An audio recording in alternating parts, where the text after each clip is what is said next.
Deep within the eastward ruins, a silver, white figure sprinted across the wilderness. Behind him, fire laced with purple smoke detonated. Heat waves crashed over his back. He was blown airborne along with his shield, then slammed heavily onto the ground. His health dropped to 0 in an instant. Ringing in his ears, blurred vision. Darkness spread inward from the edges of his field of sight. He lay face down amid gravel and dust, feeling only the faint coolness of his faceplate pressing against his cheek. A metallic, sweet taste rose in his throat. Only one thought burned in his mind. I cannot die. I cannot die. Chuana City. It was 11 o'clock at night. Only a single incandescent desk lamp and the glow from a computer screen lit up Fong Sun's room. On his monitor, a boss fight played out in Dark Soul. A smartphone sat propped in a stand beside him, looping short-form videos. On the desk rested a half-cold cup of instant coffee and the leftover bowl of spicy hot pot, with a thin layer of oil congealed across its soup surface. The boss swept its weapon and sent his playable character flying. The health bar emptied at once. Scarlet words popped up on screen. You died. Fong Sun's fingers froze over the keyboard. He slowly exhaled and took a sip of coffee with a blank expression. Damn that tricky fast and slow attack pattern. Setting down his mug, he reflexively hit the restart key. While the screen loaded, he tapped his phone and scrolled through short videos. One video loaded for a second before a local news account popped up. A gas pipeline explosion occurred at the Eastern City Industrial Park early this morning. Firefighters arrived on site immediately. No casualties have been reported. Regarding online rumors of unknown creatures at the scene, police have issued criticism and education for those spreading false information. The footage cut every few seconds, showing firefighters putting out blazes. The video resolution was low, making details hard to make out. He opened the comment section, filled with flower emojis, thumbs up icons, and tributes to first responders. Fong Sun's mouth twitched, and he swiped the video away. Over the past 2 years, there had been more and more news releases debunking rumors. The more authorities clarified things, the stranger incidents kept cropping up. It felt like they were covering something up. Could some foreign power really have uncovered proof of extraterrestrials? Still, none of that concerned him. Games were far more entertaining. He set his phone back in its stand and prepared to resume his boss fight, when a notification popped up in the computer screen's bottom right corner. Realm of the Gods closed beta client is ready. Fong Sun blinked. Had he downloaded a game called Realm of the Gods? After racking his brain, fragments came back to him. Last month, he had browsed a niche gaming forum and casually filled out a closed beta recruitment questionnaire. The form was simple. Fill in basic personal information and computer hardware specs. There were no game screenshots, only a short written description. A retro pixel art idle placement game. Features offline rewards, hero development, and territory building. The strangest question sat at the very end of the survey. Are you willing to accept unknown risks? Fong Sun had assumed it was a standard liability waiver and ticked yes, without much thought. He double-clicked the new desktop icon. The screen went black for a heartbeat, then flickered to life with a faint orange glow. A pixel art torch flickered amid empty darkness, sputtering yet refusing to burn out. The firelight expanded, illuminating a lopsided wooden hut at the screen's center. A weathered wooden sign jutted above its door, carved with 2 crooked characters, Tavern. Text slowly appeared over the loading screen. Welcome to Realm of the Gods. Your broken territory awaits you. The view zoomed forward through the tavern doorway and into its interior. Pixel art oil lamps cast warm yellow light across the bar counter. Old wooden crates piled in corners, and wooden racks for liquor were nailed to the walls. Behind the bar stood a stout, bearded man wiping mugs with a stained rag. As Fong Sun watched intently, a name tag floated above the big, bearded man's head. Tavern Keeper Howells. Another figure sat at the bar. His armor was scored all over with scrapes. One pauldron was missing, exposing worn chainmail underneath. A long sword hung at his waist, its blade pitted with countless nicks. Firelight reflected in his eyes, sinking into deep shadow. A tag also floated above his head, Fallen Knight, E. Aaron Weather. The keeper set down the polished mug and spoke in a gruff voice. Folks come here either for drink or for stories. What are you doing just sitting there? The fallen knight did not lift his head. He merely shook it gently. After a long pause, he raised his eyes and met the keeper's inquisitive gaze. My homeland was destroyed by those things. His voice was soft, heavy with exhaustion. Pixel art sprites remained motionless as lines of text scrolled across the dialogue box. The Iron-Spine Fortress of the Northern Marches. Have you heard of it? He lowered his head again, his expression one of agony. 300 garrison soldiers. 30 holy clerics. Only 3 days. They overran everything in just 3 days. He never finished the sentence. Sobs crept into his breath. The tavern keeper said nothing. He poured a tankard of malt ale and slid it across the counter. Inside the lampshade, warm fire burned steadily. What exactly were those things? The keeper asked. The knight let out a weary sigh. I do not know. Darkness, corruption, and something far more terrible than corruption. His fingers curled tight atop the bar counter. My sword struck them as though cutting through wind. The keeper fell quiet for a moment. He set down his rag and pushed the tankard a little closer. The northern marches are far from here. But since you've arrived, do not rush off. This shabby place has little to offer, yet malt ale flows freely. The knight lifted his head. Heavy dark bags hung beneath his eyes. There was almost no spark of life in his gaze. The keeper offered a lopsided smile and stretched out his broad palm toward the knight. Stay? Help out around the place, chop wood, hunt game. Whenever the day comes you wish to leave, you may go. The knight's gaze fell upon the cracks and dirt caked in the crevices of that outstretched hand. Silence stretched on. At last firelight glinted in his eyes. He stood, lifted the tankard, and drank deep. Thunk! The mug struck the bar with a dull, damp sound. The knight grasped the keeper's hand. Very well. The instant the words landed, a system alert popped up in the screen's bottom right corner. Your tavern keeper Howells has successfully recruited a hero with passable persuasive words. You may now send the hero forth from the tavern to explore dangerous zones deep within the territory. Fong Sun read the line and chuckled. Passable persuasive words? Is that praise or an insult? The writing is pretty fun. Solid opening cutscene too. The pixel art holds up well, and the lighting has real atmosphere. I'd give this game an 8 out of 10 so far. He moved his mouse and clicked the fallen knight. A stat panel popped open, rows of data unfolding before him. Name, Aaron Weather level, 1 class. Knight health points, 50/50th attack, 4 defense, 7 speed, 3. Skill, parry LV.1, raise sword to block. 30% chance to completely negate incoming damage. On failed block, reduce incoming damage by 30%. Fong Sun raised an eyebrow, scrolling through the values with his cursor. Decent stats. Starting out with a front line warrior is standard fare. He scrolled further down. At the panel's bottom sat a block of smaller print, its font tinier than the stat numbers. A knight whose homeland was laid waste by monsters. Stripped of his honor and his home, he found shelter from a gruff-hearted tavern keeper at his lowest point. He does not understand how he arrived here, nor what awaits him ahead. Fong Sun stared at that paragraph for several seconds, sipped his coffee, and nodded. Good flavor text for the hero backstory. He clicked to open the action menu and selected Dispatch Hero. Upon clicking, another line of text appeared. To rebuild your territory, first send your hero to reclaim lands overrun by monsters in the surrounding area. The text faded, and a map loaded. Only the tavern at the very edge was visible. Everything else was shrouded in fog, split into zones of varying threat levels. Fong Sun scanned the view. Only Eastward Ruins was marked as a Level 1 zone. All other regions bore absurdly high level ratings, certain death for anyone venturing in. No telling what gameplay lies ahead.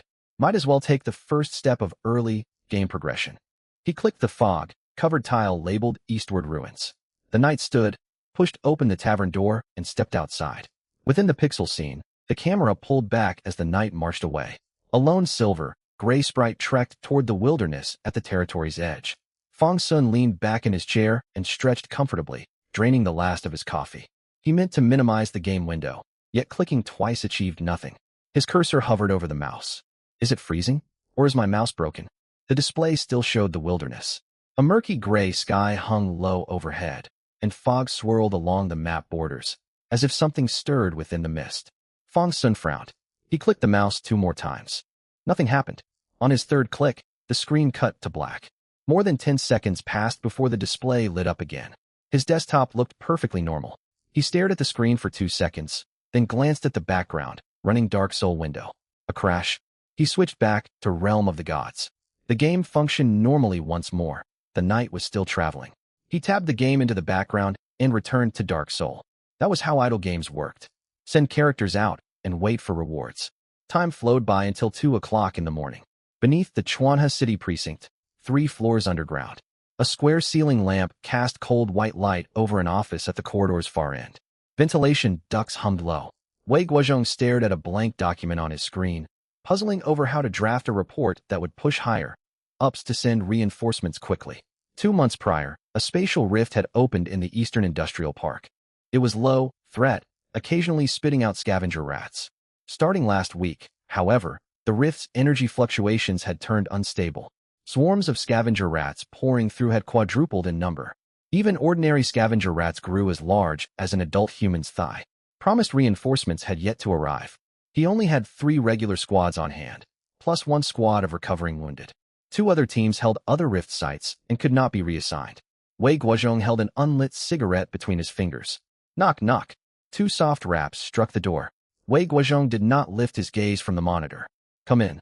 A young man wearing glasses stepped inside, clutching a freshly printed report. Sun Cheng, new to the Intelligence Analysis Division. He set the document down before Wei Guozhong. Director Wei, we have the Eastern Industrial Park readings. Wei Guozhong picked up the report and scanned its pages. He worked his way through page 1's standard data tables. Drop. He looked up towards Sun Cheng. Sun Cheng pushed his glasses upward with a knuckle. That is correct. 3 hours ago, scavenger rat numbers within the park began declining. According to our most recent scan 10 minutes ago, total population has fallen by roughly 30%.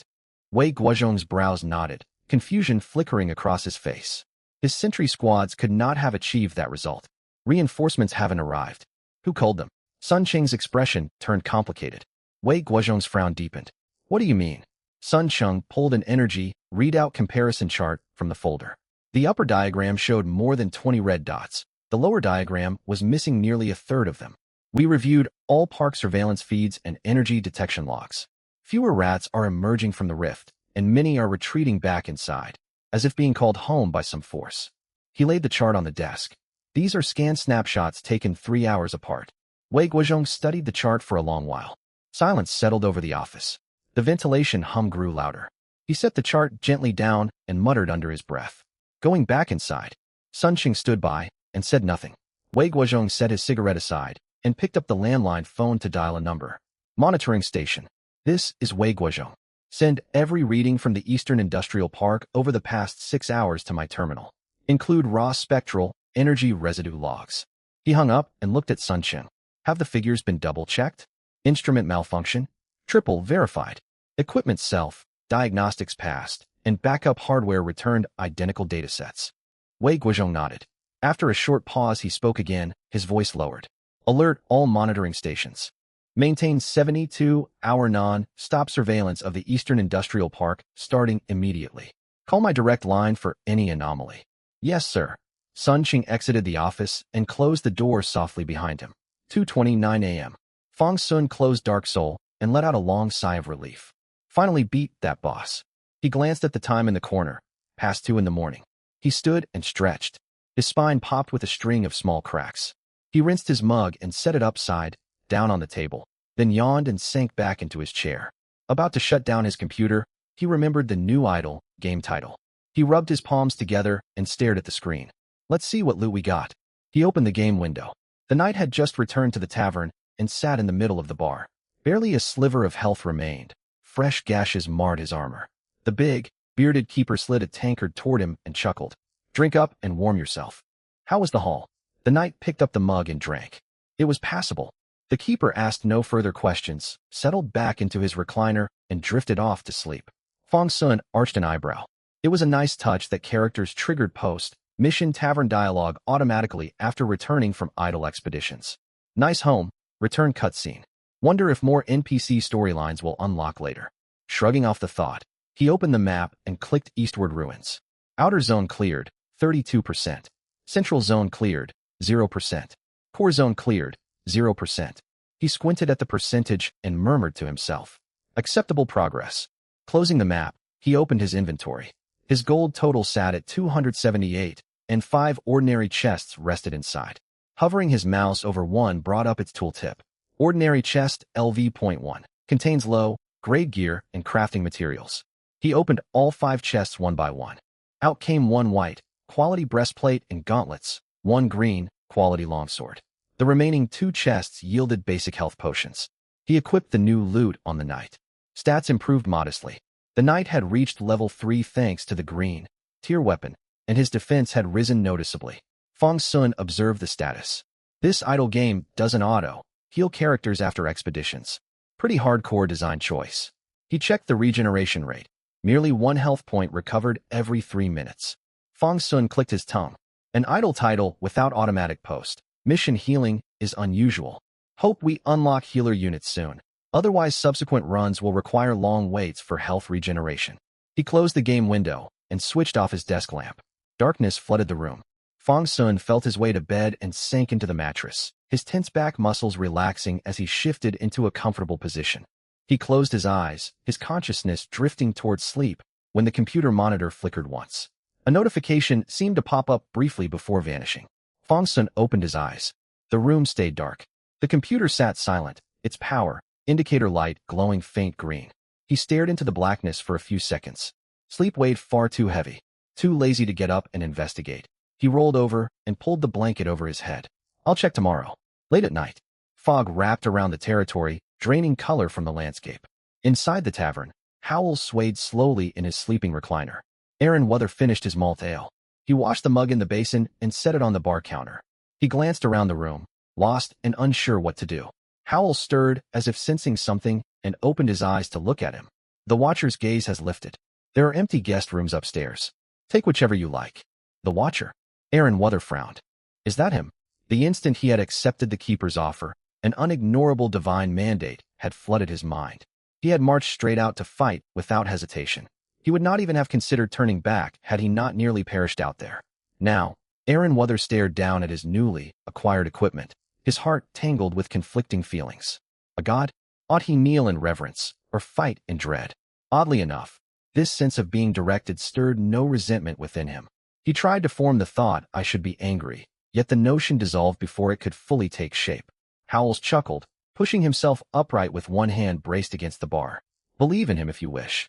Disbelieve, and no one will press you. Aaron Weather's gaze dropped, blurring through the surface of a glass tankard.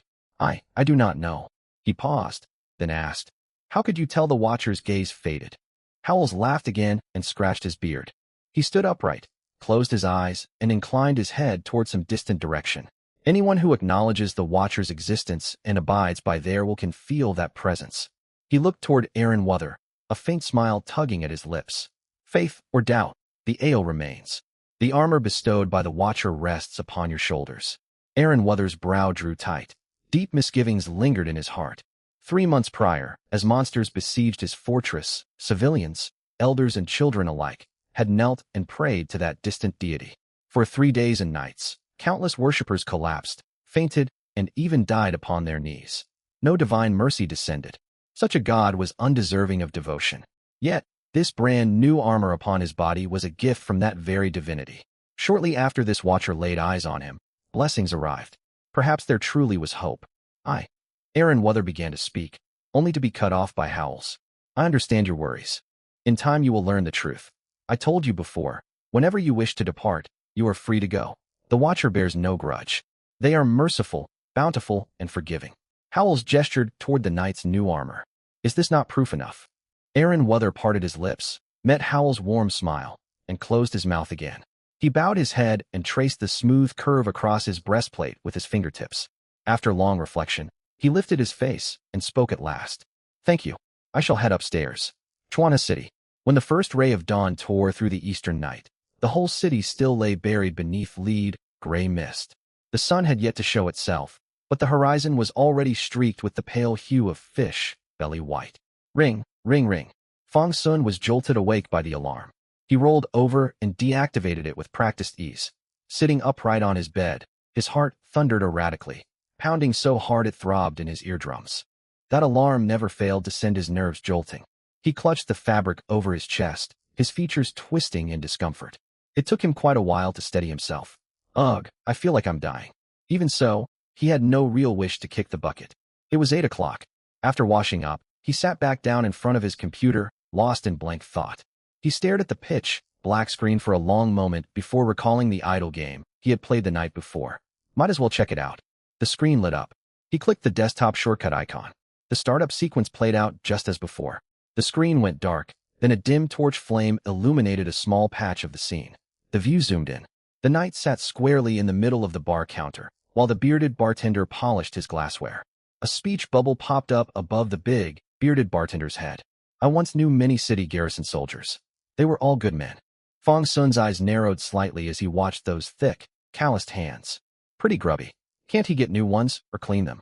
He shook his head and clicked his mouse twice, dispatching his fully recovered knight to the outer zone of the eastern ruins. The knight rested one hand on the hilt of his sword and pushed open the tavern door to step outside, his posture far straighter than it had been last time. His shadow stretched long. The view shrank back. The silver pixel figure vanished into the thick fog. Fong Sun had wanted to see how combat played out. He had been too busy fighting dark spirits the previous night to pay close attention. The next second, the screen flickered black and lit up once more. The idle game window occupied less than 1/10 of his monitor. The knight marched along the road, with dilapidated ruined buildings filling the background. Sword in hand, he advanced forward with unwavering resolve. Whenever he encountered an enemy, he halted to fight. The foes were merely small scavenger rats. Now level 3 and equipped with new gear, the knight cut each one down in 2 strikes. The rat's feeble attacks barely scratched his defenses, dealing negligible damage at most. He double-clicked inside the small window. Nothing happened. Right-clicking yielded no response either. After fumbling with his mouse for a while, he spotted a tiny plus sign icon in the corner and opened the codex. Only one card was unlocked. The scavenger rat the knight had slain.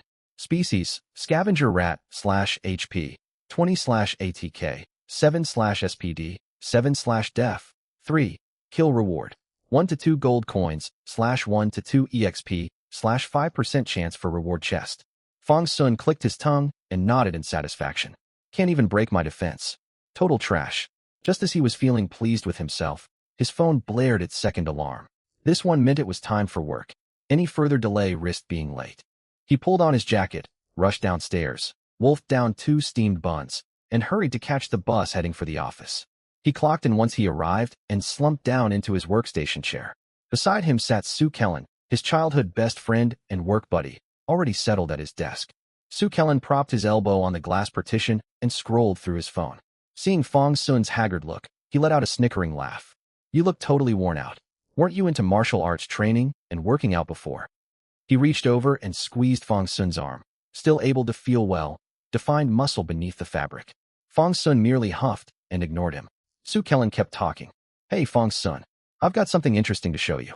Eyes heavy with dark under eye circles, Fong Sun stared numbly at his computer screen. He yawned, wiped the tears from the corners of his eyes, and turned his head towards Sue Kellen. What is it? Undeterred by Fong Sun's lack of enthusiasm, Sue Kellen held his phone right in front of his face. Something super cool. Look what I found. A video began to play, showing the Eastern Industrial Park engulfed in fire. Halfway through the footage, Sue Kellen pointed toward the charred ground. Wake up, man. The good part's coming. Fong Sun let out a weary breath and focused his gaze on the phone screen. The ground Sue Kellen pointed at was blackened and indistinct. Fong Sun was about to look away when he spotted writhing dark shapes. At first there was only a single twitch. He thought his eyes were playing tricks and paid a little more attention. Then another twitch. Something seemed to trigger a reaction, and the whole stretch of ground stirred to life. Countless tiny shadowy figures surged out from unseen nooks. They jostled and writhed, merging into a black tide that streamed toward the edge of the frame. The video cut off there. Sue Kellen pulled his phone back and tilted his chin toward Fong Sun. See? I managed to get my hands on this footage. Aren't I awesome? Fong Sun let out a scoff and turned to boot up his work computer. What even is this? AI generated, right? Sue Kellen wagged a finger in front of Fong Sun's face. Nope. The world is changing. We're heading straight for a great apocalypse.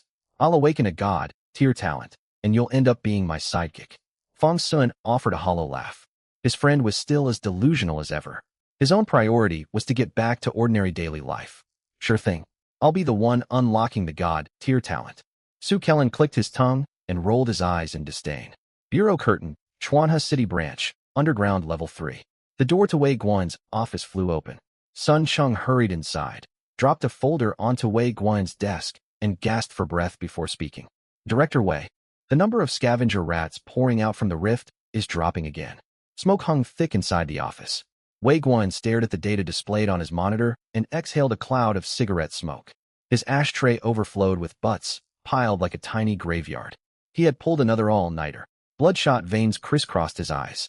Even the buzz of nicotine could not quiet his restless heart. His breathing grew heavier than usual. Around 2300 hours, scavenger rat numbers began to fall, many seemingly turning to flee back toward the rift. By 2 o'clock, the decline halted. Roughly 30% of the total population had vanished. From 2 to 8:30, numbers held steady. No more rats disappeared, yet fewer new rats emerged from the rift. Wei Guan had gone over these statistics countless times in loops. He mentally reviewed every case on record.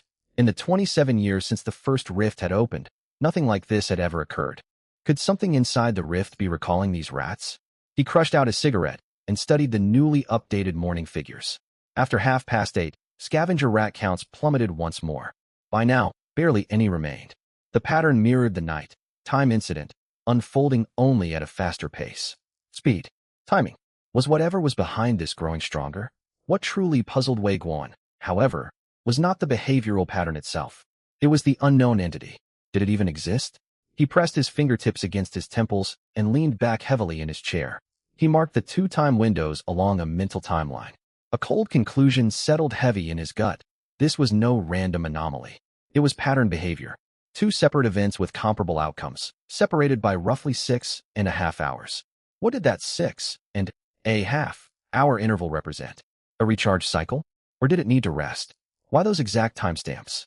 11 at night. 8:30 in the morning.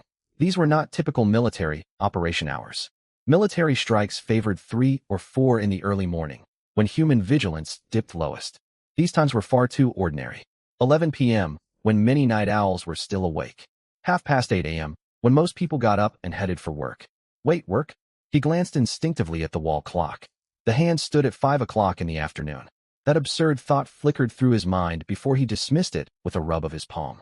8 hours prior, he had pulled every raw dataset from the Eastern Industrial Park spanning the past 7 days, including background noise normally filtered out by the system. He cross-referenced the 2 timestamps against every known local anomaly, personnel movement, and power grid fluctuation. He had even ordered Sun Cheng to manually examine power consumption logs for all residents within a 5-kilometer radius of the park. 8 hours later, they had turned up absolutely nothing. That which remained unknown inspired the deepest fear. Wei Guan drew in a sharp breath. Dry, cool air stung his throat and made him cough. His fingers flew across the keyboard as he typed a formal report. Bureau Curtain, Chuanha City Branch, Internal Report, Reporter, Wei Guan. Subject, Preliminary Analysis of the Eastern Industrial Park Anomaly. An unexplainable phenomenon has appeared within our jurisdiction. Current assessments show no immediate tangible threat. This report is filed per standard procedure. See attached documents for full details. He submitted the document, leaned back, and closed his eyes. Same day, 5 p.m., Chuanha City. The setting sun slanted downwards, its golden light softened by scattered clouds. Plain, tree leaves swirled down in the breeze and landed on the pavement. The aroma of stir-fried dishes drifted out from a small street-side eatery, carried through the crisp November air. Fong Sun, Su Kellen stood at the company building entrance and waved toward the figure descending the steps. Dressed in a ripped denim jacket with the collar popped up, he struck what he thought was a cool pose.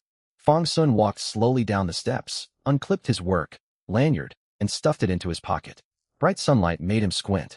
Su Kellen stepped forward and slung an arm over Fong Sun's shoulders. Hurry up, or there'll be no braised pork left. Fong Sun sighed wearily and brushed his friend's arm off. Don't touch me. He rubbed the inside of his elbow where blood had been drawn during that afternoon's physical check. Up, the spot still ached. Su Kellen laughed it off and pointed toward a nearby restaurant. We're eating here today. Fong Sun hummed in reply and walked alongside him. A cool wind blew, chasing some of his drowsiness away. Su Kellen rambled on about the video he had shown that morning. His fantasy had progressed from the world is ending to dreaming of awakening a thunder-type superpower. They ordered several side dishes and sat down at an empty table. Fong Sun's mind wandered back to his idle game. He could not run it on his phone, and he wondered how much clearing progress had been made. Seeing how listless Fong Sun remained, Su Kellen adopted a knowing expression. Man, you're always worn out. You really ought to get more rest. He stroked an imaginary beard, waiting for a retort, only to receive a crude insult in response. Su Kellen's playful grin faded. He pointed at Fong Sun, feigning outrage. You live so close to Eastern Industrial Park. If another explosion hits, you'll get caught in it. Monsters might burst out and send you flying. Fong Sun propped his cheek in one hand and chuckled dryly. You'd be the one getting blown up first. They bantered back and forth. In the end, Fong Sun paid for the meal. After leaving the restaurant, At a crossroads, Su Kellen did not take his usual separate route home. Instead, he followed Fong Sun toward the old residential district neighborhood. Fong Sun shot him a glance. "Why are you tagging along?" "Can't I?" Su Kellen stroked his chin, glancing at the run-down shops lining the street. "Tomorrow's a day off. I'm coming over to your place." Fong Sun sighed, staring at his friend's mischievous face. "You're really barging into my private space." "Come on, I'm not that kind of guy." Fong Sun pushed open his bedroom door. Su Kellen followed him inside. He glanced around the room, sniffed the air, and flopped down onto a bean-bag chair. "Nice and tidy in here." Fong Sun sank into his gaming chair and curled his hand around the mouse. He pulled up the game map. Eastern Ruins, Outer Zone Clearance, 98% Mid, Zone Clearance, 0% Core Zone Clearance, 0%. Is the boss fight coming up? Within that tiny game window, the knight swung his sword repeatedly at the Rat King.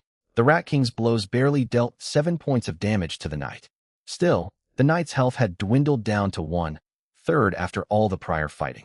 Fong Sun grew hopeful that he would clear the stage. "Can I heal him?" He opened his inventory and selected the Minor Health Potion. Minor Health Potion restores 18% maximum HP upon use. Without hesitation, he consumed both potions he had looted from treasure chests. Green plus sign effects swirled around the knight, and his health climbed back to 2/3 of full. The Rat King was left with merely 1/3 of its health. As if realizing it could not win, the pixel art Rat King displayed an almost human expression of terror. It lashed out one final time before turning and fleeing without looking back. Fong Sun sat bolt upright in his chair, confused. He checked his inventory. No new chests or rewards had appeared. Map progress remained stuck at 98%. It finally sank in. The boss had actually run away. Are you kidding me? The boss in an idle game can just run off. 6 p.m. Eastern Industrial Park. Alarms blared across the monitoring station. Energy readout curves, stable only a moment earlier, spiked violently toward maximum values. The duty officer jolted, nearly dropping his communication device. "Captain Zhang," he shouted into the comms. "The rift is reacting. A near Lord tier entity is coming through." There was a 2-second pause before a gruff voice replied. "Received. Summon the nearest response team immediately. Request military heavy ordnance from the Eastern District. Enchanted rounds required." Acknowledged. Zhang Shuwei ended the call and stood up from his folding chair. Beside him yawned a deep blue rift portal. Its dark center depths swirled like an ocean, seeming to pull everything inward. A 50-meter thick metal barrier had been erected all around the rift. Even without the monitoring station alert, Zhang Shuwei could sense that something was wrong.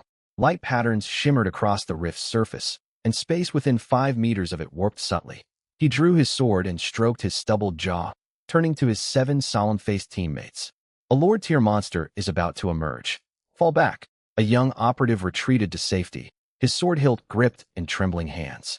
"No," his voice cracked. He swallowed hard and glanced toward a veteran comrade. "I thought Lord-tier beings rarely came out of the rift." Even the weakest Lord-rank creature was far beyond their squad's capacity to handle. The veteran shook his head. "Who knows? Maybe it's acting erratically." He glanced toward the observation platform. "Too bad. Wish we could have gotten our hands on a grade 5 spirit energy gun." Zhang Shuwei let out a short laugh. "Old Yang, even I, your captain, only carry grade 4 gear. Don't get your hopes up for a grade 5 weapon." Old Yang drew his blade. "A man's got a dream." Boom. A deafening roar echoed from within the rift. All traces of banter vanished. Every member of the squad tensed for combat. Each operative wielded standard-issue swords, weapons that wore down quickly in heavy fighting. The rift's blue light shimmered with liquid-like viscosity. A massive claw burst forth through the glowing veil, followed by an enormous creature that stumbled out into the open. The young operative's mind went blank. The monster stood half a head taller than a human. He had imagined countless crisis scenarios, yet nothing prepared him for the real-life terror of facing mortal danger. Zhang Shui's eyes widened. A grade 5 Lord-rank Rat King. He tightened his grip on his sword, ready to charge to the front line.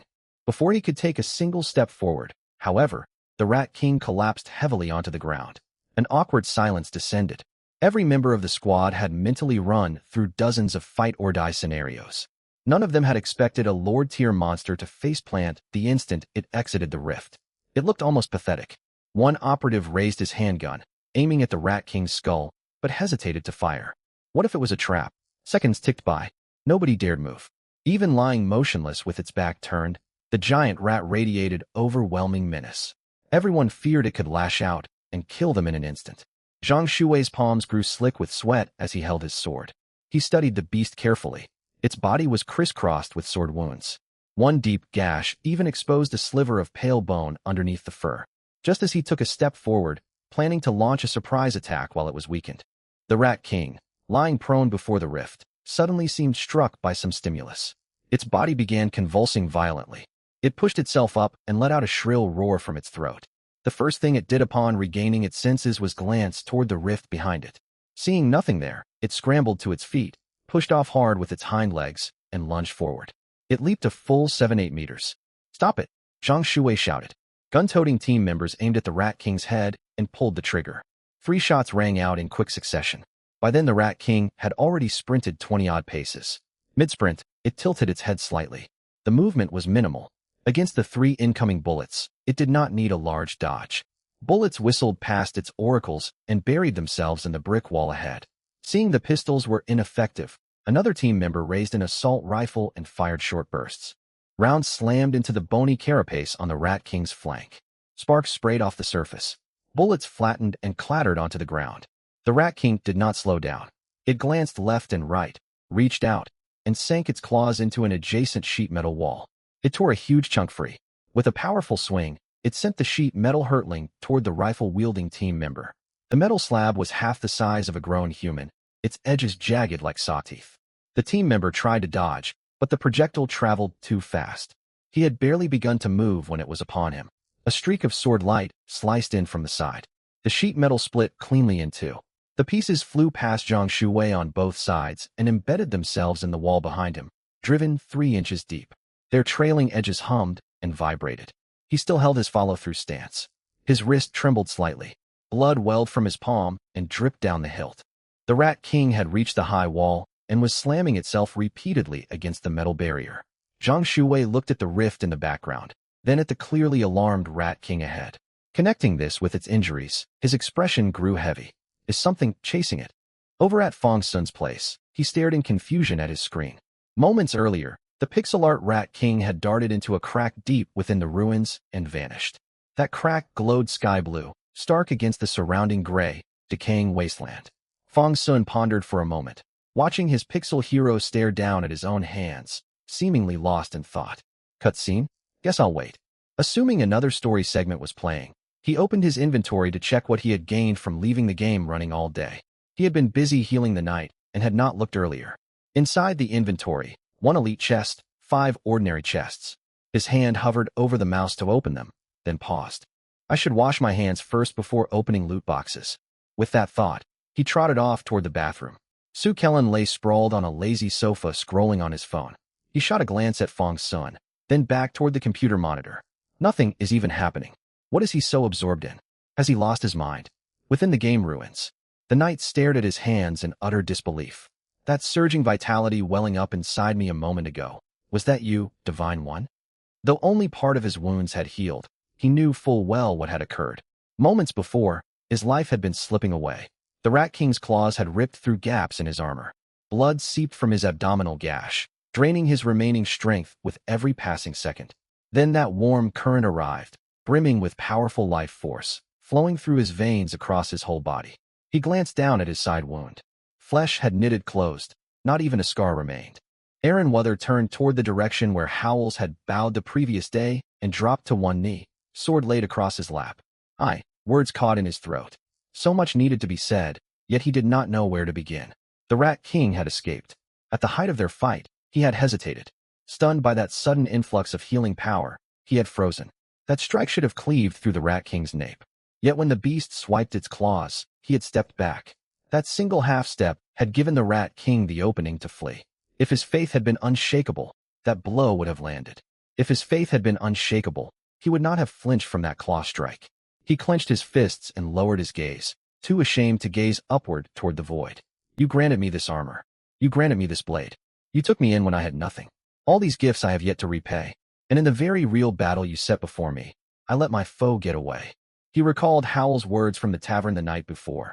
That being is merciful, generous, and forgiving. He had said nothing back then. Lying in bed, staring at the wood grain of the ceiling, one thought had looped in his mind. On the night Ironhold Fortress fell, every statue of the gods in the city had remained silent. He had knelt and prayed through the whole night, and nothing had changed. He had sworn then never to bow before any deity again. But this being was different. There were no demands for kneeling, no demands for prayers, no requests for anything in return. This being simply watched, then gave armor, gave a sword. Even the mug of malt ale Howells had handed him ultimately came from that being's tavern. Aaron Weather thought long and hard. He could see nothing worthy in himself, a knight without a homeland, his sword edge nicked and chipped, his own faith shattered into pieces. What value could such a man hold? Yet he had made up his mind. I do not know how I ought to address you. He finally spoke, his voice quieter than usual yet firm. I thought long last night, and still I have no answer. 3 months ago I swore I would never bow to any god. Back then I believed all divinities were the same, lofty, silent, watching mortals suffer and kneel, doing nothing at all. But you were different. You did not stay silent. You gave me armor, gave me a sword, and just now you saved my life. His grip on the sword hilt tightened. Even so, I let the monster escape. I failed the first true mission you entrusted to me. I am unworthy of this armor. His head sank lower and lower, until his forehead nearly touched the hilt. I beg you, permit me to give chase. And I am not sure whether I have earned the right to ask this. I wish to return to the tavern and drink another mug of malt ale. He paused. I am not certain I remember how to have faith, but I want to try. At last he lifted his head. Moisture glistened in his eyes behind the helmet. I am Aaron Weatherlowcry, captain of the 4th garrison of Ironhold Fortress. I humbly ask that you turn your gaze upon me. I will cut down every foe in your name. I will march forward for you without fear. The next instant, Aaron Weather's status was fully restored, and his equipment was completely replaced. Back at the computer, Fong Sun had just washed his hands and opened all his treasure chests, a pleased grin on his face. Hand washing really does bring good luck. Got a level 5 blue quality sword and level 5 blue quality armor. He equipped the new gear on his knight and consumed a medium-grade health potion. Closing the inventory window, he looked over the brand new equipment in the knight's gear slot and nodded in satisfaction.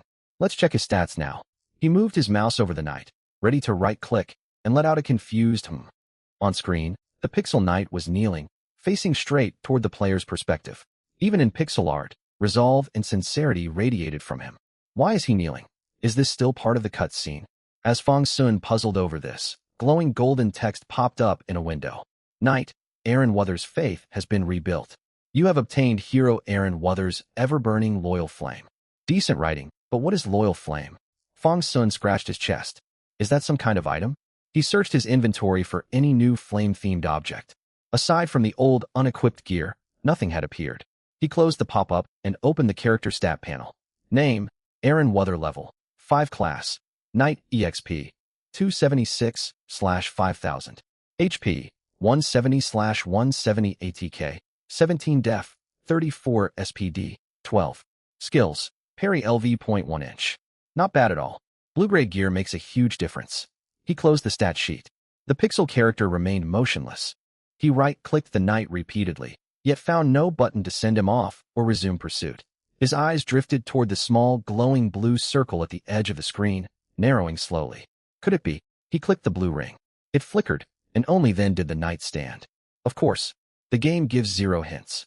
On screen, the pixel figure stood still for a moment and lifted a hand to wipe the interior of his helmet. Within the game ruins, standing upright, the knight turned and wiped away the tears streaming down his face beneath the helmet. The moment he finished his oath, that great being had turned its gaze upon him once more. Not only had all his injuries healed, his gear had been fully upgraded to something superior to what he had worn as garrison captain. All these actions from Fong Sun, the player, sent shockwaves through Aaron Weather's heart. His resolve solidified further. I shall devote the rest of my life to serving you. Renewing that vow in his mind, Aaron Weather strode firmly toward the spatial rift ahead. Fong Sun watched the silver-toned pixel knight step into the glowing blue ring. The screen cut to total blackness. He sighed and rested his forehead in one hand. Now he understood why the screen went dark. The game offered no proper loading animation at all. It just went black. For a second, he feared his computer had broken. Fong Sun strolled over to the water dispenser and poured himself a cup of coffee. He walked back and glanced at Sue Kellen on the lazy sofa, fully focused on his 5v5 ranked match. Want some coffee? Fong Sun took a small sip. Sue Kellen did not look up. His rapid keystrokes showed the match was intense. Coffee is not for humans. Give me a cappuccino. Fong Sun let out a snort. A cappuccino is coffee. Ugh, forget it. I'll make something for myself later. All right. Fong Sun sat back down. The monitor stayed completely black. Why is loading taking so long? Did the computer crash? East City Monitoring Station. The readouts on the surveillance screens spiked again, even more violently than before. The duty officer shot straight to his feet and relayed an urgent message to Zhang Shuwei. Captain Zhang, something is coming through the portal. Energy readings are higher than last time. There was a 2-second pause on the comms. Zhang Shuwei's voice carried a tremor. How far out is backup? The officer glanced at a secondary screen displaying satellite feeds. A large green truck raced along the road, escorted front and rear by police cars. He quickly calculated arrival time based on distance. 3 minutes. They will arrive in 3 minutes. Understood. He ended the call. Zhang Shuwei stared toward the spatial rift behind him, his expression grave. Everyone pull back, he called out. Something else is coming through. Prioritize your safety. His heart hammered. If he had known this would happen, he would have begged headquarters for, no, seized, a level 5 psionic rifle. The Rat King pounding against the wall no longer mattered. The 3-meter-thick barrier could hold it off for 10 minutes easily. But what would emerge from the rift next? A far deadlier monster? Or something else entirely? Zhang Shuwei fixed his gaze on the deep blue rift, sword raised and pointed forward in both hands. Someone tapped him on the shoulder from behind. He turned to find Old Yang standing beside him. You. Before he could finish, Old Yang waved a hand casually. If our captain is throwing himself into harm's way, how could an old hand like me hide back here? Footsteps sounded behind them. Zhang Shuwei kept his eyes locked on the rift. A young armed team member moved to his left, pistol loaded, and aimed forward. The rifleman positioned himself slightly rearward, stock pressed against his shoulder, cheek resting along the weapon, maintaining his aim. 2 more soldiers drew swords and pointed their blades toward the rift, just as Zhang Shuwei did. Every person's attention was fixed firmly on the portal. Amid the tense waiting, one team member spoke. Captain, what if a person steps out? Zhang Shuwei thought back to the wounds covering the Rat King. Those marks had unquestionably been dealt by sharp blades. Human beings from the other world could occasionally appear through rifts, though it was extremely rare. He had never heard of one crossing over into their reality. That depends on why they have come, Zhang Shuwei said heavily. If it was not a monster emerging, but a human who generated energy spikes powerful enough to overwhelm monitoring equipment, that individual would be far more terrifying than any beast. Boom. Tremors rippled through the ground beneath Zhang Shuwei's feet, a sign that something was about to pass through the portal. It's coming, the pistol-wielding man whispered, finger resting on the trigger. Light patterns across the rift shuddered violently. The blue luminous surface bulged outward, as though something was forcing its way out from within. 8 people held their breath. No one spoke. In the distance, dull thuds echoed as the Rat King continued slamming itself against the wall, beating again and again like a second heartbeat. While every person stood taut with tension, a silver greave-clad foot stepped out, followed by the rest of a figure. Gleaming polished silver plate armor came into view. The figure stood tall and upright. Sunset lights spilled across the metal, painting it with a thin layer of golden sheen. Everyone froze. A person had truly stepped out of the rift. And from appearances, he was a knight. Freshly emerged through the spatial rift, Aaron Weather adjusted to his unfamiliar surroundings. Crossing through the portal had been disorienting. His mind felt twisted, and nausea rose in his stomach. Through the visor of his helmet, he saw a group of people in strange outfits gathered ahead, all appearing highly on edge. Aaron Weather narrowed his eyes and muttered quietly to himself. Are these the natives of this world? What are they gathering for? His gaze lingered briefly on the black muzzles pointed his way. Sensing no immediate lethal threat, he shifted his sight further into the distance. Far off stood silver metal walls, plainly inferior to the gifted armor bestowed upon him by that great being. Following the loud thudding sounds, Aaron Weather spotted the fleeing Rat King at last. He did not charge forward right away. Instead, he placed one hand over his chest and bowed slightly toward the void. My lord, I have arrived. With those words, he drew his long sword in one fluid motion and pointed the blade straight at the distant Rat King. Vile creature, your head shall be my first trophy to report back to my lord. Back at his desktop, Fong Sun tapped menu buttons repeatedly. Interface windows popped up normally, yet the main display stayed black. What is going on, he muttered. Sue Kellen glanced over at the blank monitor and chuckled. I told you not to mess around with risky downloads. See, you got malware. Shut up. Fong Sun waited several more seconds. The screen flickered with streaks of blue light before the scene finally loaded. Inside the small game window, his pixel knight stood beside the glowing blue portal ring. 8 pixel figures wearing modern-style clothing stood opposite him. Far in the background rose silver metal walls. Closer by stood brick buildings and sheet metal shacks. Fong Sun leaned closer, squinting at the black objects held by 2 of the NPCs. After studying them for a moment, he let out a gasp. Are those guns? Does this game have timeline mechanics? He scratched his head. The game mixed so many different elements. Pretty interesting, interdimensional travel even. But why are those NPCs pointing guns at my knight? He clicked on them. Nothing happened. These characters could not be inspected. Tension hung thick on screen. All at once the pixel knight drew his sword, pushed off with both feet, and launched himself toward the Rat King far away. Startled by the knight's sudden movement, one pistol-wielding NPC pulled the trigger. A bullet flew forth. Upgraded with new gear, the knight moved extremely fast. The projectile could not even come close. In barely 2 seconds, the pixel knight crossed the entire screen. He raised his long sword and brought it crashing down onto the Rat King's back. A number popped up on screen. 8. The Rat King's health bar dipped slightly. Struck, the pixel Rat King threw back its head and screeched in pain. It spun around and swiped its claws toward the knight. The knight did not dodge. He raised his sword to block. As claw and blade collided, 2 small words appeared, block. The block landed perfectly. The attack dealt 0 damage to the knight. A faint smile played across Fong Sun's lips as he watched his pixel hero overpower the boss. Su Kellen spoke up from behind him. What are you playing? Fong Sun turned his head. Su Kellen had walked over and was looking at his screen. Fong Sun glanced at the tiny idle game window and then at Su Kellen's eyes. Could he not plainly see the game sitting open on the desktop? He waved his hand dismissively. Never mind. Go back to your mobile game. Su Kellen studied the desktop curiously. Nothing obvious was running. What was Fong Sun so captivated by? Did he have some sort of special headset? I want to play that game too. You cannot. Su Kellen laughed and walked toward the fridge to grab a can of cola without further teasing. Fong Sun refocused on the monitor. The fight had turned fierce. Only roughly 1/5 of the Rat King's health remained. Panic showed once more on the pixel Rat King's face. It attempted its old trick, a powerful claw swipe to force the knight backward. The block skill was still on cooldown. The knight took the hit directly while swinging his sword once more at the monster. Damage numbers popped up above both pixel sprites.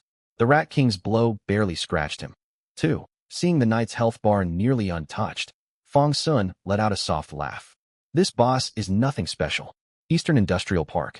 A powerful slap landed hard on the back of the shooting team member's head. Who told you to fire? Zhang Shuwei roared. If that shot enraged that knight, not even 10 men like him would stand a chance against him. Fear flickered across the armed team member's eyes. Startled by the knight's sudden sword, draw and charge, his muscles had tensed, and his finger had squeezed the trigger. He understood full well how grave the situation was, and dread coiled in his chest. Out of the corner of his eye, he watched the knight in the distance overpower the Rat King, leaving the beast barely able to defend itself. Against the incoming claws, the knight did not dodge or evade. He took the blow's head, on with his own body. Memories of the Rat King tearing apart sheet metal were still fresh in everyone's mind, yet those same strikes left barely a mark upon the knight. Aaron Wuther drove the Rat King back into a corner. He stared at the cowering beast, then glanced down at a faint scratch across his armor. For a split second, he froze. It was a pale white gash left when the Rat King's desperate claw had scraped across his breastplate. Aaron Wuther raised his fist and slammed it furiously into the Rat King's side. How dare you damage the armor bestowed upon me by my liege? Your crimes are unforgivable. Gah! The blow crumpled the Rat King to the ground. Only a sliver of its health remained. It lifted its grotesque, massive head, gazing up at Aaron Wuther with eyes brimming with supplication and terror. Aaron Wuther's resolve was unshakable. His silver-plated gauntlet lifted his sword, poised to deliver the killing stroke. The Rat King raised a paw to shield itself. It was useless against the blade that sliced through the air. Cold light flashed. The edge cut through its paw, sheared through bone, and descended toward its neck. Blood spurted from the wound, staining the ground red. Aaron Wuther seized the coarse fur atop the Rat King's head and held the severed head before him. Even in death, fear lingered in its eyes. He flicked the blood from his sword and slid it back into its scabbard. Speaking into empty air, his voice humbled and devout, he whispered, "My liege, I have completed the battle you tasked me with.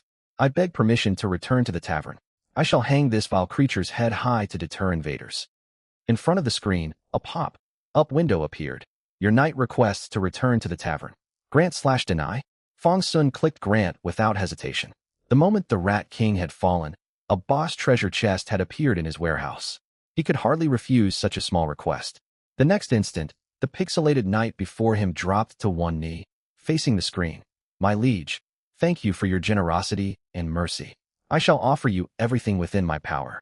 Reading the line, Fong Sun let out a quiet laugh. He scratched his nose. That's almost embarrassing. This idle game really knows how to build atmosphere. The knight rose and walked toward the blue portal. Several NPCs stood gathered ahead, seemingly deep in discussion. Seeing the knight approach, a pixelated figure stepped forward. He appeared middle, aged, unshaven, and wore an expression of exhaustion. Fong Sun leaned forward, intrigued. Oh, more plot. After a short, intense discussion, Zhang Shuwei stepped out from his group and walked toward Aaron Wuther with an amicable smile. Imitating the gesture he had seen the knight make earlier, he bowed slightly toward the silver armor. Greetings, honorable knight. May the Lord bless you. The Lord? Aaron Wuther halted. His hand tightened around the hilt of his sword. Was this native mocking him? He stood tall, icy eyes bearing down on Zhang Shuwei like a heavy anvil. Zhang Shuwei kept his gaze lowered. He could not see the expression beneath the knight's helmet, yet he felt the bone, chilling hostility. Sweat beaded across his forehead. He could not fathom what he had done wrong. From their brief discussion, his team had guessed the knight might hail from a medieval-style world. He had used the most respectful greeting he could think of for this negotiation, yet the knight's reaction was as though he had been insulted. Zhang Shuwei dared not make any sudden movement, terrified of provoking the formidable knight. Aaron Wuther fell silent for a moment. Seeing that this unarmored native made no further offensive gesture, he tempered his glare and met the man's gaze levelly. I serve no lord. Stand aside. Zhang Shuwei shifted his weight backward. Fear urged him to retreat. Yet he refused to let this chance for dialogue slip away. Though the reply amounted to a dismissal, at least it proved communication was possible. He craved knowledge. He craved strength. If only he had been stronger back then, so many lives would not have been lost. He thought of his first mission. Facing a level 4 elite mutant, his unit had nearly been wiped out. Gritting his teeth, Zhang Shuwei dropped to one knee, copying the stance he had watched Aaron Wuther take after slaying the Rat King. Sir Knight, I beg you, grant me a chance to speak with you. His eyes grew hot, yet he forced back the urge to shed tears. Behind him, one hot-headed team member burned with anger, watching his captain kneel before an otherworldly being. He moved to pull Zhang Shuwei to his feet, only to be held back by a rough hand. He turned to see old Yang shaking his head, warning him not to interfere. Aaron Wuther observed the poorly executed yet earnest posture, and his heart softened a little. A short conversation would do no harm. He parted his lips to speak, then caught sight of the Rat King's severed head in his hand and closed his mouth again. Releasing his grip on the sword hilt, Aaron Wuther stepped past the kneeling Zhang Shuwei and headed straight for the rift portal. Before his computer, Fong Sun raised an eyebrow. Huh? Not going to say anything? Why is he just leaving? Fong Sun did not dwell on it, waiting for his silver-colored sprite to pass through the glowing blue circle. The sprite took a few steps forward, then paused and nodded faintly toward the screen. Initiate diplomatic contact with an otherworld civilization node. Every choice you make will shape future plot developments. Whoa, heavy stakes, Fong Sun murmured. Guess I need to think carefully from now on. His eyes drifted down to the two options. Ignore, acknowledge his gesture. His mouse hovered back and forth over the choices. Curiosity won out. He clicked the second option. Might as well hear what they have to say. On screen, the silver sprite turned and walked back to stand before the black-clad figure. Hard stone ground dug painfully into Zhang Shuwei's knees. He hung his head, worn and defeated, and let out a long sigh. He was about to push himself upright when silver metal boots came into view once more. A voice cold and unyielding as stone reached his ears. My liege has heard your plea and permitted me to parley with you. Feel the beat of your burning heart. Lift your head and rise. Fong Sun chuckled at his desk. This game really is writing me into the role of a god. To Fong Sun, it was merely game text. For Zhang Shuwei, still kneeling on the ground, the words ignited a spark of hope. Light returned to his dim eyes. He lifted his head, a faint smile spreading across his face. After a short moment of stunned disbelief, he stood, smoothed his uniform sleeves, and bowed slightly to Aaron Wuther. Thank you for agreeing to speak with me. Thank you also for dealing with the Rat King, if only. Aaron Wuther raised a hand, cutting him off. Your gestures and speech feel forced. Use the customs of your own world. My liege is forgiving and will take no offense. Zhang Shuwei fell silent and laughed awkwardly. He had been straining to mimic medieval etiquette, and it had felt unnatural even to himself. He coughed lightly and offered a crisp, standard military salute. Observing Zhang Shuwei's upright bearing, Aaron Wuther gave a small nod. That suffices. Speak your questions here. Zhang Shuwei glanced toward the rest area, then at his team standing behind him. They said nothing, watching on with encouragement. He drew a deep breath and voiced his first question. My name is Zhang Shuwei. What is your station? Aaron Wuther, former captain of the 4th Garrison at Ironhold Fortress. Now, I am my liege's blade. Aaron Wuther's tone was steady, stripped of excess emotion. Zhang Shuwei nodded and asked his second question. Why did you step through the rift? Were you hunting the Rat King? Aaron Wuther nodded. I came to purge corruption by my liege's command. Zhang Shuwei looked toward the rift, which radiated an inexplicable sense of dread. What lies beyond that rift? How is it formed? Where do those monsters come from? Aaron Wuther's mind flooded with fragmented memories.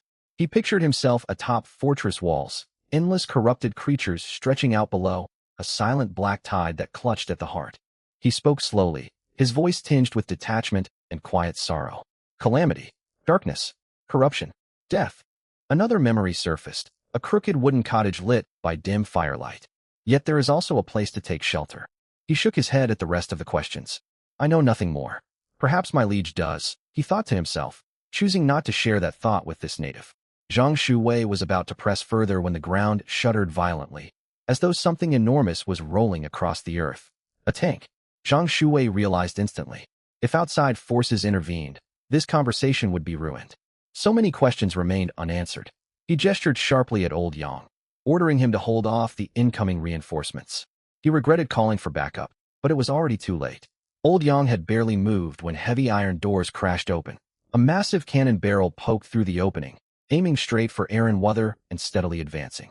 For the first time, Aaron Wuther sensed genuine threat emanating from this unknown metal construct. His gaze sharpened as he looked toward Zhang Shuwei. It seems your people do not welcome me. A heavy silence hung heavier than shouting. Aaron Wuther slowly turned back toward Zhang Shuwei. Shadows beneath his helmet deepened his eyes. He leaned forward slightly, and his voice dropped to a low rumble. Or have you been deceiving my liege? The cannon barrel came to a halt before the high wall, completely blocking the only exit. Aaron Wuther's eyes turned icy as his hand returned to the hilt of his sword. He fought the urge to draw it, shuffling sideways while studying the massive metal machine. Zhang Shuwei hesitated only 2 seconds before stepping directly in front of Aaron Wuther. Spreading his arms wide, he placed his own body between the knight and the cannon and shouted a sharp command toward the tank unit. This is Zhang Shuwei, captain of 2nd Response Team, Chuana City Branch. All support units, lower your cannons. Cease all hostile action immediately. Zhang Shuwei knew what ammunition the cannon carried, enchanted shells. Each one cost an astronomical sum, and a single round could slay a low-rank Lord-class monster. If that shell fired, every shred of progress for this negotiation would be destroyed. The infantrymen ahead hesitated and lowered their rifles. The cannon, however, never shifted, still locked onto Aaron Wuther behind Zhang Shuwei. Aaron Wuther seemed to sense something and gave a faint nod toward empty air. It appears you are not ready for dialogue. With those words to Zhang Shuwei, he turned and walked without hesitation toward the rift. Zhang Shuwei spun around, stumbling as he hurried after him. His voice shook, almost begging. No, wait, Sir Aaron Wuther. I still have so many questions. I want to know how to grow stronger. I want to know who this liege of yours is, and panic stripped away his composure. Aaron Wuther reached the rift entrance and stopped. He met Zhang Shuwei's eyes. Beneath the desperation, he saw hunger. It reminded him of his old self, standing amid the ruins of Ironhold Fortress, desperate to find greater power. If you seek strength, visit the Pioneer's Bazaar. You may purchase suitable gear there. One foot crossed into the rift, and his voice faded. I have nothing more to say. He did not linger, vanishing entirely into the portal. No.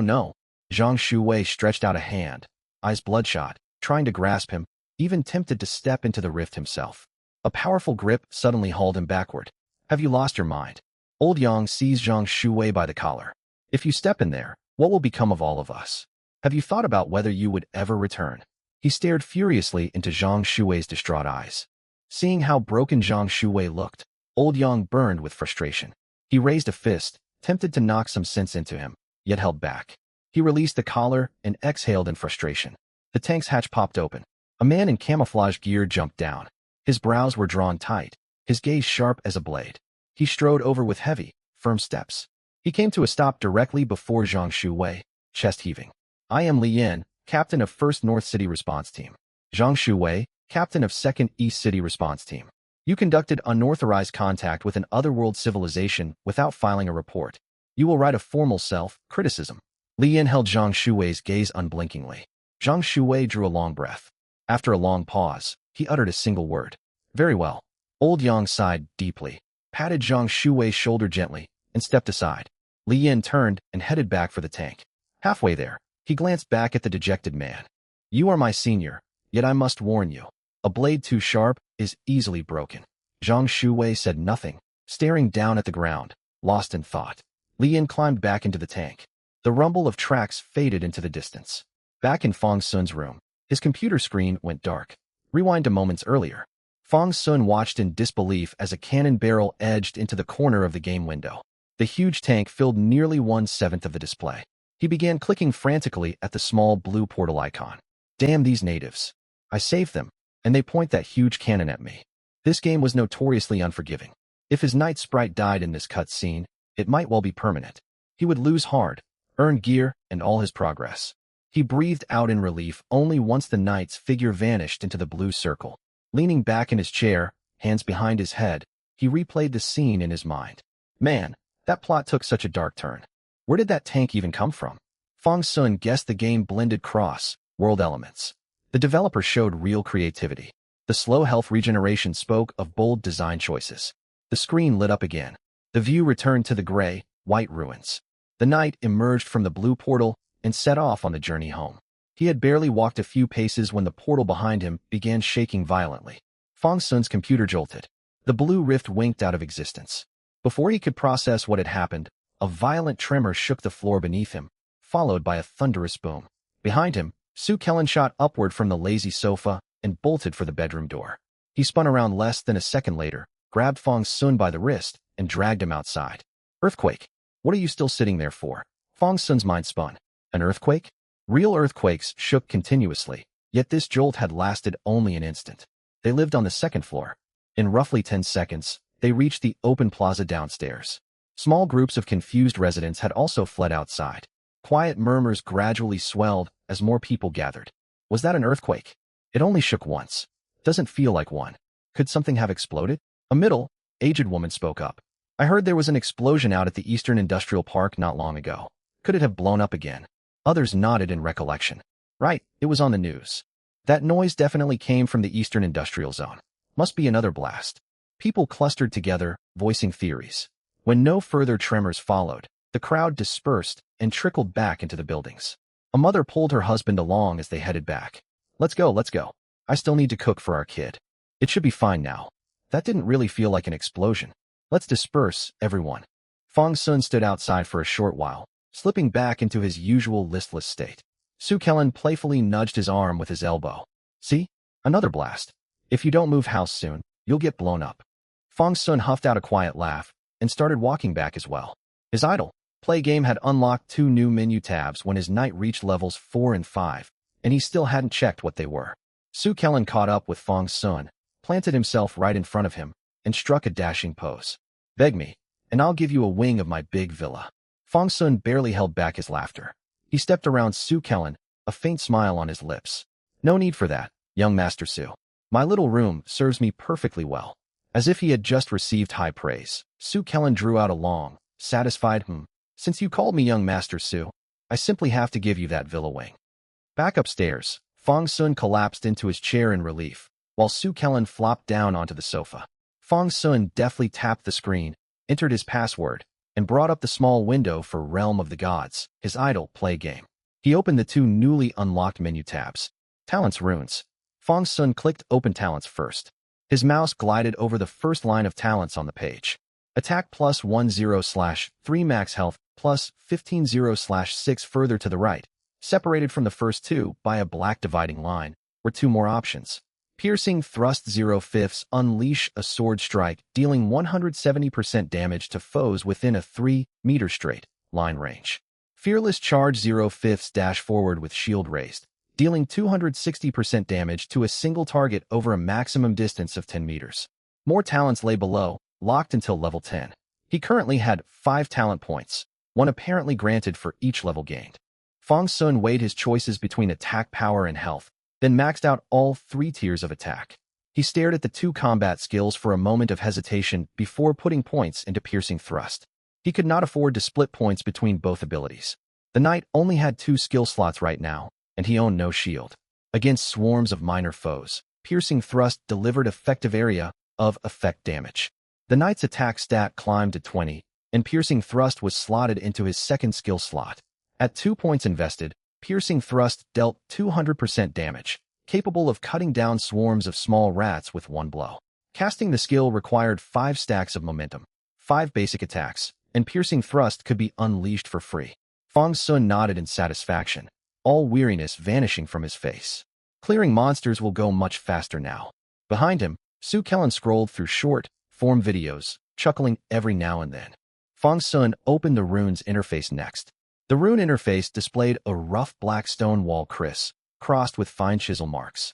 At its center sat a faintly glowing rune block. Fong Sun zoomed in on the block and hovered his mouse over it. Might rune +1 attack for all heroes. Costs 100 gold coins. He clicked it without hesitation. For lines stretched outward from the 4 faces of the block, each linking to a different rune. After browsing his options, Fong Sun chose to expand toward the wealth rune on the left first. 3 minutes of operations later, only 45 gold coins remained in his storage. He stared at the meager 45 and fell into thought. I had over 2,000 gold, and it's nearly gone after just 2 upgrades. Runes are a gold sink. I'll need to figure out an efficient way to farm gold later. He pulled up the rune bonus summary. Gold rewards for monster kills had increased substantially. Gold per kill plus 1 gold per kill plus 40%. Closing the panel, he watched the knight return to the in-game tavern in the small game window. In-game, the knight picked up a long dead branch, skewered the Rat King's head onto it, and propped it upright by the tavern door. Fong Sun let out a quiet exclamation. He actually hung up the head. I thought that was just flavor text. The burly tavern keeper stepped outside and nearly jumped at the sight of the Rat King's head. Good heavens, that thing's bigger than my belly. Fong Sun watched the pixel art stout figure step out, eyes blown wide, a white pixel bead of sweat sliding down his temple. He chuckled, ready to watch the next scene unfold. Howl scratched his head, laughing awkwardly to shake off his fright. The Rat King's head was enormous. Before him, Aaron Wuther gave a slight nod, pressed his right fist to his chest, and whispered a prayer. The closer he drew to the tavern, the more power surged through his body, and a battle art named Piercing Thrust had planted itself in his mind. The moment it appeared in his thoughts, he mastered it completely, as though he had practiced it 1,000 times. He believed some great being had acknowledged and blessed him. When he grasped the power of this new battle art, all washed over him. This was a 3rd Order Silver tier battle art. Ever since the world's collapse, usable battle arts had been incredibly hard for people like him to obtain. Tears welled in Aaron Wuther's eyes. He stared down at his sword, gripping hand, his fingertips trembling. He dropped to one knee, sword laid across his lap, his voice reverent and resolute. My lord, I feel your glorious gaze upon me. Power thrumming within him, anticipation welled up from his heart to his palms. He lifted his head, gazing toward empty space, gratitude overflowing. This art is forged for breaking enemy formations and slaying foes. I shall shatter the sturdiest barriers with it. Let the wails of our enemies become hymns for you, and let every victory add splendor to your crown. Fong Sun laughed at the dramatic monologue, then suddenly remembered a boss-grade treasure chest sitting in his storage. Let's see what this drops. He hovered his mouse, and the item tooltip popped up. Boss treasure chest contains higher-grade gear and crafting materials. Its description differed little from ordinary chests. Fong Sun clicked it casually. Brilliant golden light burst forth. Fong Sun froze for a full second. His eyes widened, and his breath caught. Recovering, he sat bolt upright. Rodent ring accessory +5 speed. Grants skill-heavy strike, dealing 300% damage to a single target. 300% damage? A wide grin spread across Fong Sun's face. He let out a low, amused snicker. He equipped the ring on his knight and closed the storage interface. Both in-game characters had seated themselves at the tavern bar. Howells poured a tankard of malt ale and set it down in front of Aaron Wuther. How did it go out there? Aaron Wuther opened his mouth to reply, only to feel something cold settle onto one of his fingers. He lifted his hand and saw a bone, white ring. He could sense the immense power sealed inside it. He stared, speechless for a long moment. Gear that granted a built, in battle art ranked at minimum mithril tier. Once more, the great being had bestowed a blessing upon him. He had only read of such artifacts in old books. He had counted himself fortunate enough to receive a silver tier gift, yet this. Aaron Wuthers sank to one knee again, lost for words.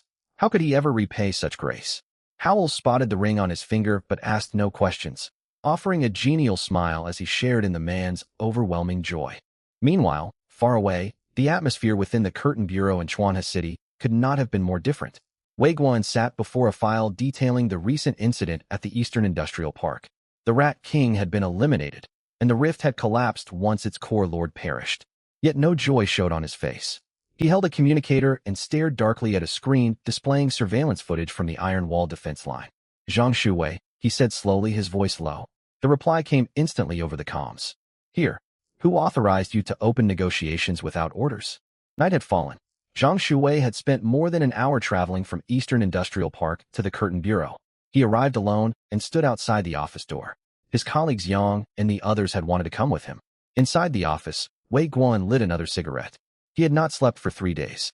Bloodshot veins spider webbed across his eyes, and dark heavy bags hung beneath them. He exhaled a cloud of smoke, and his taut nerves eased slightly. He summoned Zhang Shuwei to his office in person. "Come in. Do I need to invite you?" As a 7th grade inspector, Wei Guan had sensed Zhang Shuwei's arrival long before. 2 seconds of silence passed outside. Then Zhang Shuwei pushed the door open. He had not changed out of his uniform. A simple bandage wrapped the gash across his palm. Wei Guan's eyes narrowed as he noted the injured hand. He let out a cold snort. "Report." Zhang Shuwei stood straight behind the desk, back rigid, gaze fixed forward. "Report. The rift at Eastern Industrial Park collapsed at 1847 today. The core lord, the Rat King, was slain by an unknown night figure. No casualties within second response team." Wei Guan did not berate him as he normally would. Under ordinary circumstances, Zhang Shuwei would already be ordered to drop for push-ups. No casualties. Wei Guan drew on his cigarette, his gaze drifting over Zhang Shuwei's bleeding palm. He stood, circled around his desk, and stepped directly in front of Zhang Shuwei. "Who told you to negotiate?" Wei Guan's tone stayed flat. To Zhang Shuwei, the question carried no tone of inquiry. He glanced briefly at Wei Guan's face, watching him hold the cigarette between 2 fingers to his lips. "Report." The entity appeared open to communication. It was a rare opportunity, and intelligence from inside the rift is of vital importance to us. Wei Guan breathed smoke directly into Zhang Shuwei's face. Zhang Shuwei did not flinch, blink, or alter his steady breathing. "Who told you to negotiate?" Wei Guan repeated. Zhang Shuwei parted his lips, ready to repeat his excuse. Yet Wei Guan's sharp gaze cut every word short. After a long silence, Zhang Shuwei spoke. "I did." "You did." Wei Guan echoed the words quietly. He slammed his palm down onto the desk. A teacup lid jumped and clattered against the wood. "You did." "Zhang Shuwei, what do you take yourself for? A diplomat? A negotiator? Or do you crave death so badly you want a rift lord to finish you off?" Zhang Shuwei held his silence, standing motionless even as spittle landed on his face. Wei Guan locked eyes with him, his cigarette, holding finger stopping barely short of his subordinate's face. That was an unknown being stepping out of a rift. Monitoring station energy readings maxed out the moment it appeared. "Do you understand what maxed readings mean?" You had no clue what you were facing. He took a gulp of cold tea from his cup and continued, his fingers still pointed toward Zhang Shuwei. "It could have killed you with a gesture. After slaying the Rat King, it could have turned and cut you down with one strike. It might not even have needed a sword. And there you stood, Zhang Shuwei, and told it, 'May the Lord bless you.'" He emphasized the last 5 words with biting weight. "Do you not see how absurd that was?" When it replied, "I have no lord," had its mood shifted even slightly for the worse, you would be dead right now. Your team would be collecting your body. Your wife would not receive a phone call from you tonight. She would receive a formal death notice from me. Zhang Shuwei's Adam's apple bobbed. His eyes stung with tears, and his hands pressed tighter against the sides of his trousers. He recalled the knight's parting line, "You deceive your God." In that instant, he had truly believed his life was forfeit. Rifts have only begun appearing in recent years. Most of our protocols are still experimental, Wei Guan went on. Do you not remember the incident from years ago? One entity emerged and slew 7 people in quick succession. Very few of these otherworldly beings can be reasoned with. and we possess no specialized linguists. Do you understand? Heavy silence filled the office. Wei Guan turned and walked back behind his desk and sat down. His fingers hovered over his keyboard, where a document waited on screen. Title: Chuanha City Bureau, Urgent Submission, Supplementary Report on the Eastern Industrial Park Rift Collapse Incident, and Preliminary Assessment of Contact with Otherworld Civilization. Write the report thoroughly, he said, his voice dropping, like distant thunder after a storm. Every single word exchanged during your contact with that night, every movement it made, the look in its eyes, its tone of voice, the way it walked, document all of it. Yes, sir. Zhang Shuwei turned to leave, but Wei Guan called him back. Keep your original reasoning in the file. This is not for my eyes alone. It is for higher-ups. Should accountability be pursued later, those lines will shape the official verdict. Zhang Shuwei took a moment to process the meaning. Thank you, sir. He saluted and stepped out of the office. Wei Guan stared at his unfinished document, his gaze lingering on the phrase, contact with otherworld civilization. He had never typed those words across his whole career. He double-checked every turn of phrase, ensuring no exaggeration or omission existed, then hit send. Meanwhile, inside an old residential apartment building, Fang Sun sipped his coffee unhurriedly, never tearing his eyes from his screen.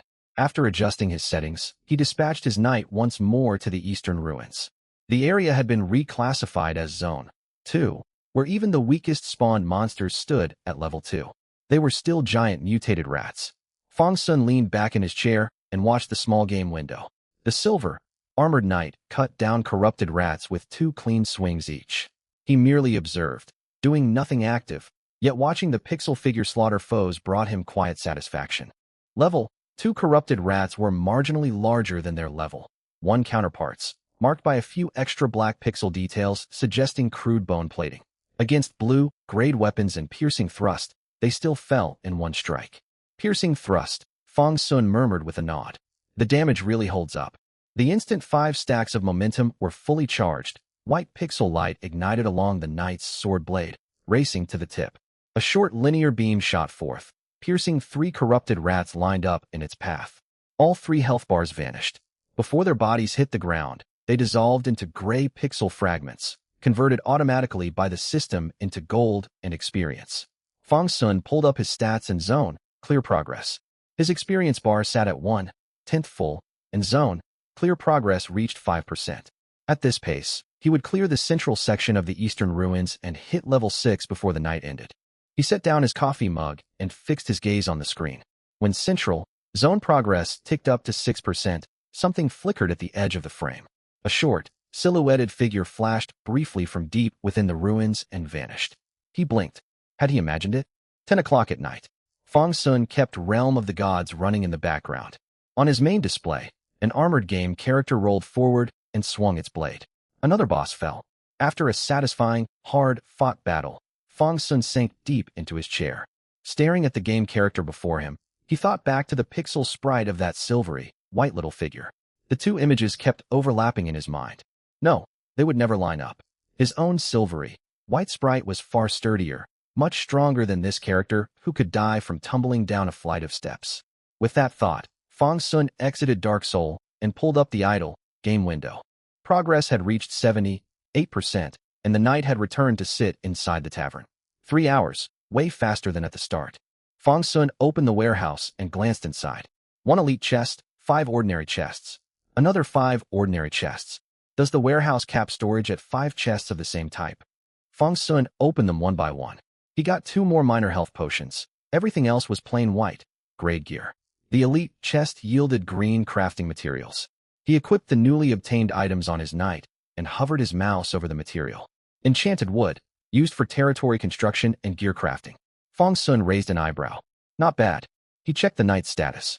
The knight had reached level 7, with barely over a dozen hit points left. He would let him rest for a while. Fang Sun opened the talent panel and allocated 2 points into health, then unlocked several war runes. He was about to close the game when a sudden thought struck him. What if he sent the knight out on another mission? He clicked the dispatch menu. Current hero has excessive fatigue and low health. Forced dispatch may result in permanent character death. Territory graveyard construction incomplete. Fallen heroes cannot be resurrected. Proceed with caution. Dispatch/return. Wow. Fang Sun muttered, rereading the warning in disbelief. It can actually die? This idle game is surprisingly unforgiving. He carefully moved his mouse over return, checked for several seconds to avoid misclicking, and clicked. Closing the game, Fong Sun slowly exhaled. So it's a raising, simulation idle title after all. Knock, knock, knock. 3 soft raps sounded at the door. Sue Kellen darted out of the bedroom, then hurried back in a few seconds later, holding a paper bag of grilled skewers. I just saw news about the Eastern Industrial Park. He set the barbecue down in front of Fong Sun and held out his phone. Fong Sun frowned and leaned back away from the screen. A video of a burning factory filled the display, thick black smoke billowing upwards, dim crimson firelight glowing through the haze. 2 seconds later the video shrank to a small silent window in the upper, left corner. The news anchor spoke in a solemn, steady tone. At 18:06 on June 6th, a chemical explosion broke out in a production workshop at our city's industrial park due to operational error. Relevant authorities arrived on site immediately to handle the incident. Citizens are urged not to circulate unverified footage. Please rely exclusively on official announcements. Fong Sun grabbed a beef skewer and bit into it, lifting one eyebrow as he looked towards Sue Kellen. Not interested. Sue Kellen pulled his phone away and picked up a chicken cutlet skewer. Too bad no one shared clips in our group chat. That footage I showed you this morning was taken by someone who used to work there. He chewed mouthfuls of meat, voice muffled. But I heard they evacuated everyone from that zone. How did an explosion still happen? Fong Sun let out a dry chuckle. Maybe your bad luck jinxed it. You talked about an explosion, and then one happened. Sue Kellen shrugged indifferently. So what? Hilarious. Little more was said after that. Sue Kellen did most of the remaining talking. At 11 o'clock, Sue Kellen left, leaving Fong Sun alone in the apartment. He stretched, shut down his computer, gave himself a quick wash, up, and flopped onto bed. He rarely felt this sleepy, rarely went to bed this early. Nestled into his soft mattress, Fong Sun's consciousness gradually unwound, sinking into quiet darkness. Southwest Regional Command Center. Director of Strategy's office. 2 crisp knocks echoed at the door.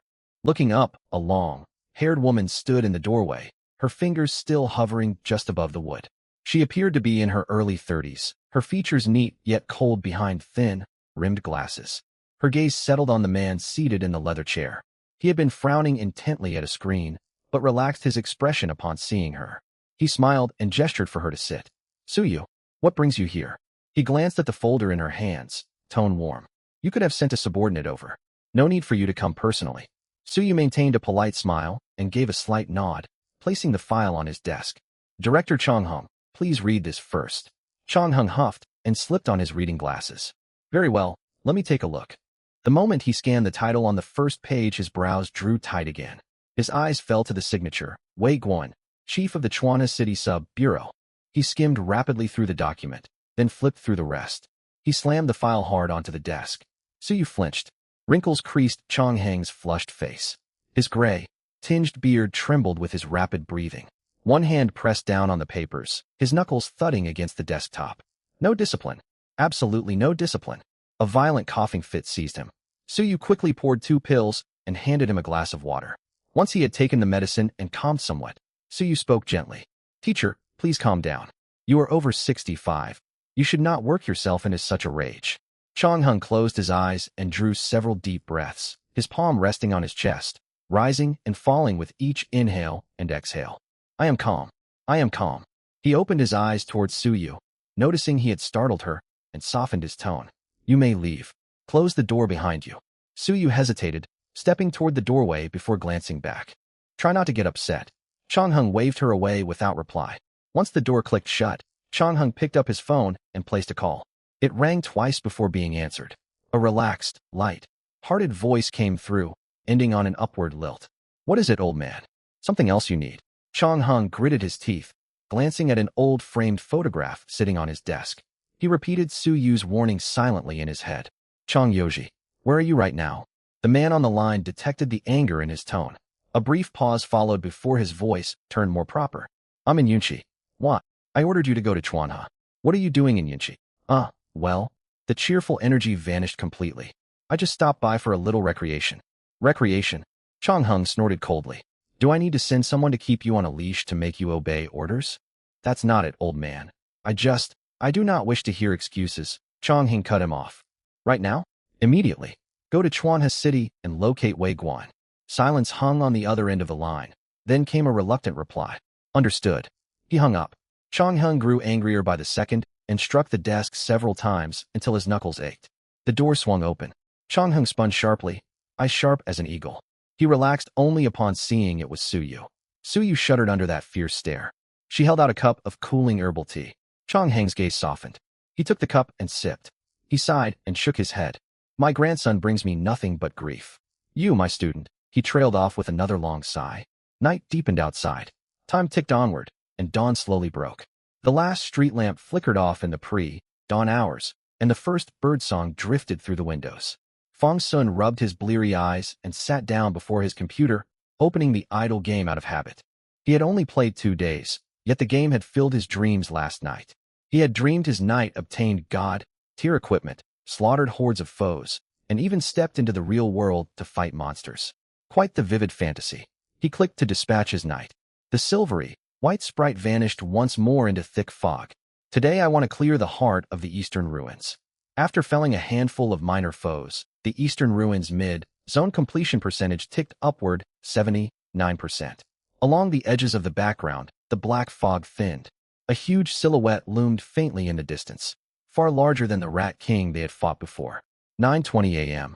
Having finished his 3-kilometer run, Fong Sun lay back on his bed, sweat beading across his forehead and cheeks. This daily exercise was non-negotiable. The previous day, being dragged downstairs and back up by Sue Kellen had left him feeling completely drained.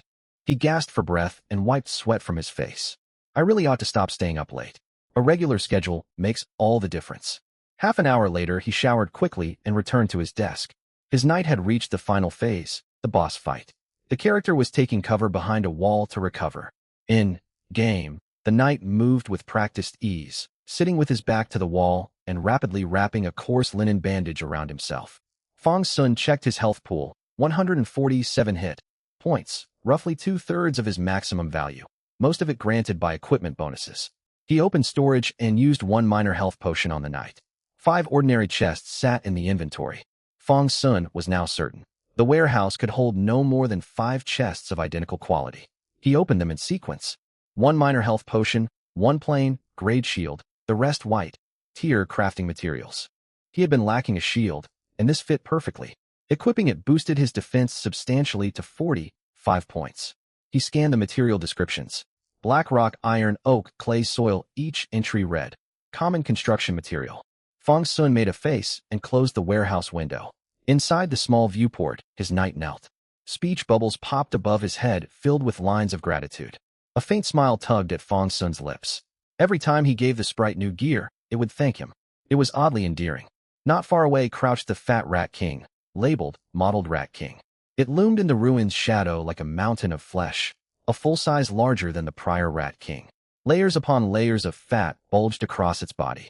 Web, like cracks spread over its skin, glowing faint purple. Even in pixel art, the sight made Fong Sun recoiled with disgust. He clicked twice on the massive creature, curious whether his knight would react.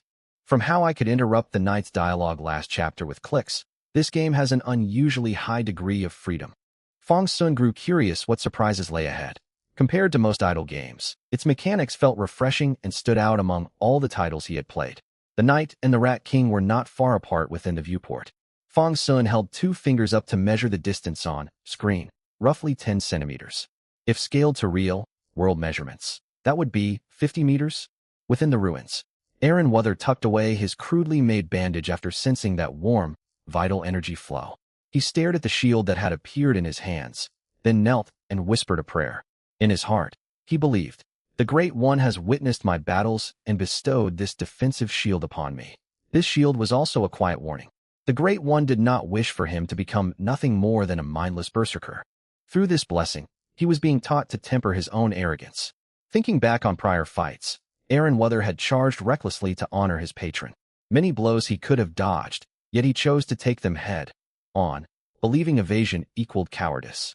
Staring at the fine shield in his grasp, he understood how wrong he had been. My lord, I see now. A true warrior must know when to charge forward, and also when to hold his blade. I shall heed this shield's lesson and never rush blindly into danger again. As he finished speaking, another will descended into his mind. Slay the modeled Rat King ahead. The timing could not have been more fitting. Aaron Wuther was convinced the earlier revelation had been divine guidance. He raised his longsword and stepped out from behind the broken wall. Spotting the mottled Rat King roughly 50 meters away, he melted into shadow and advanced silently toward his target. Fong Sun, watching from his desk, murmured in surprise. Remarkable intelligence. In typical idle games, characters mindlessly unleashed skills whenever they came off cooldown and charged every monster they saw. Their combat lacked any thought. This knight, however, behaved almost human in his choices and speech. He fought with strategy, holding back his abilities instead of spamming them the instant they refreshed, waiting for enemies to cluster before striking. Fong Sun rested his cheek in one hand, eyes fixed on the silvery, white sprite. What kind of advanced AI is this? It is truly incredible. Back in the ruins, Aaron Wuther emerged from shadow. Facing the grotesque colossus, his raised longsword glinted sharp in the dim light. The blade arced through the air and bit deep into the mottled Rat King's nape.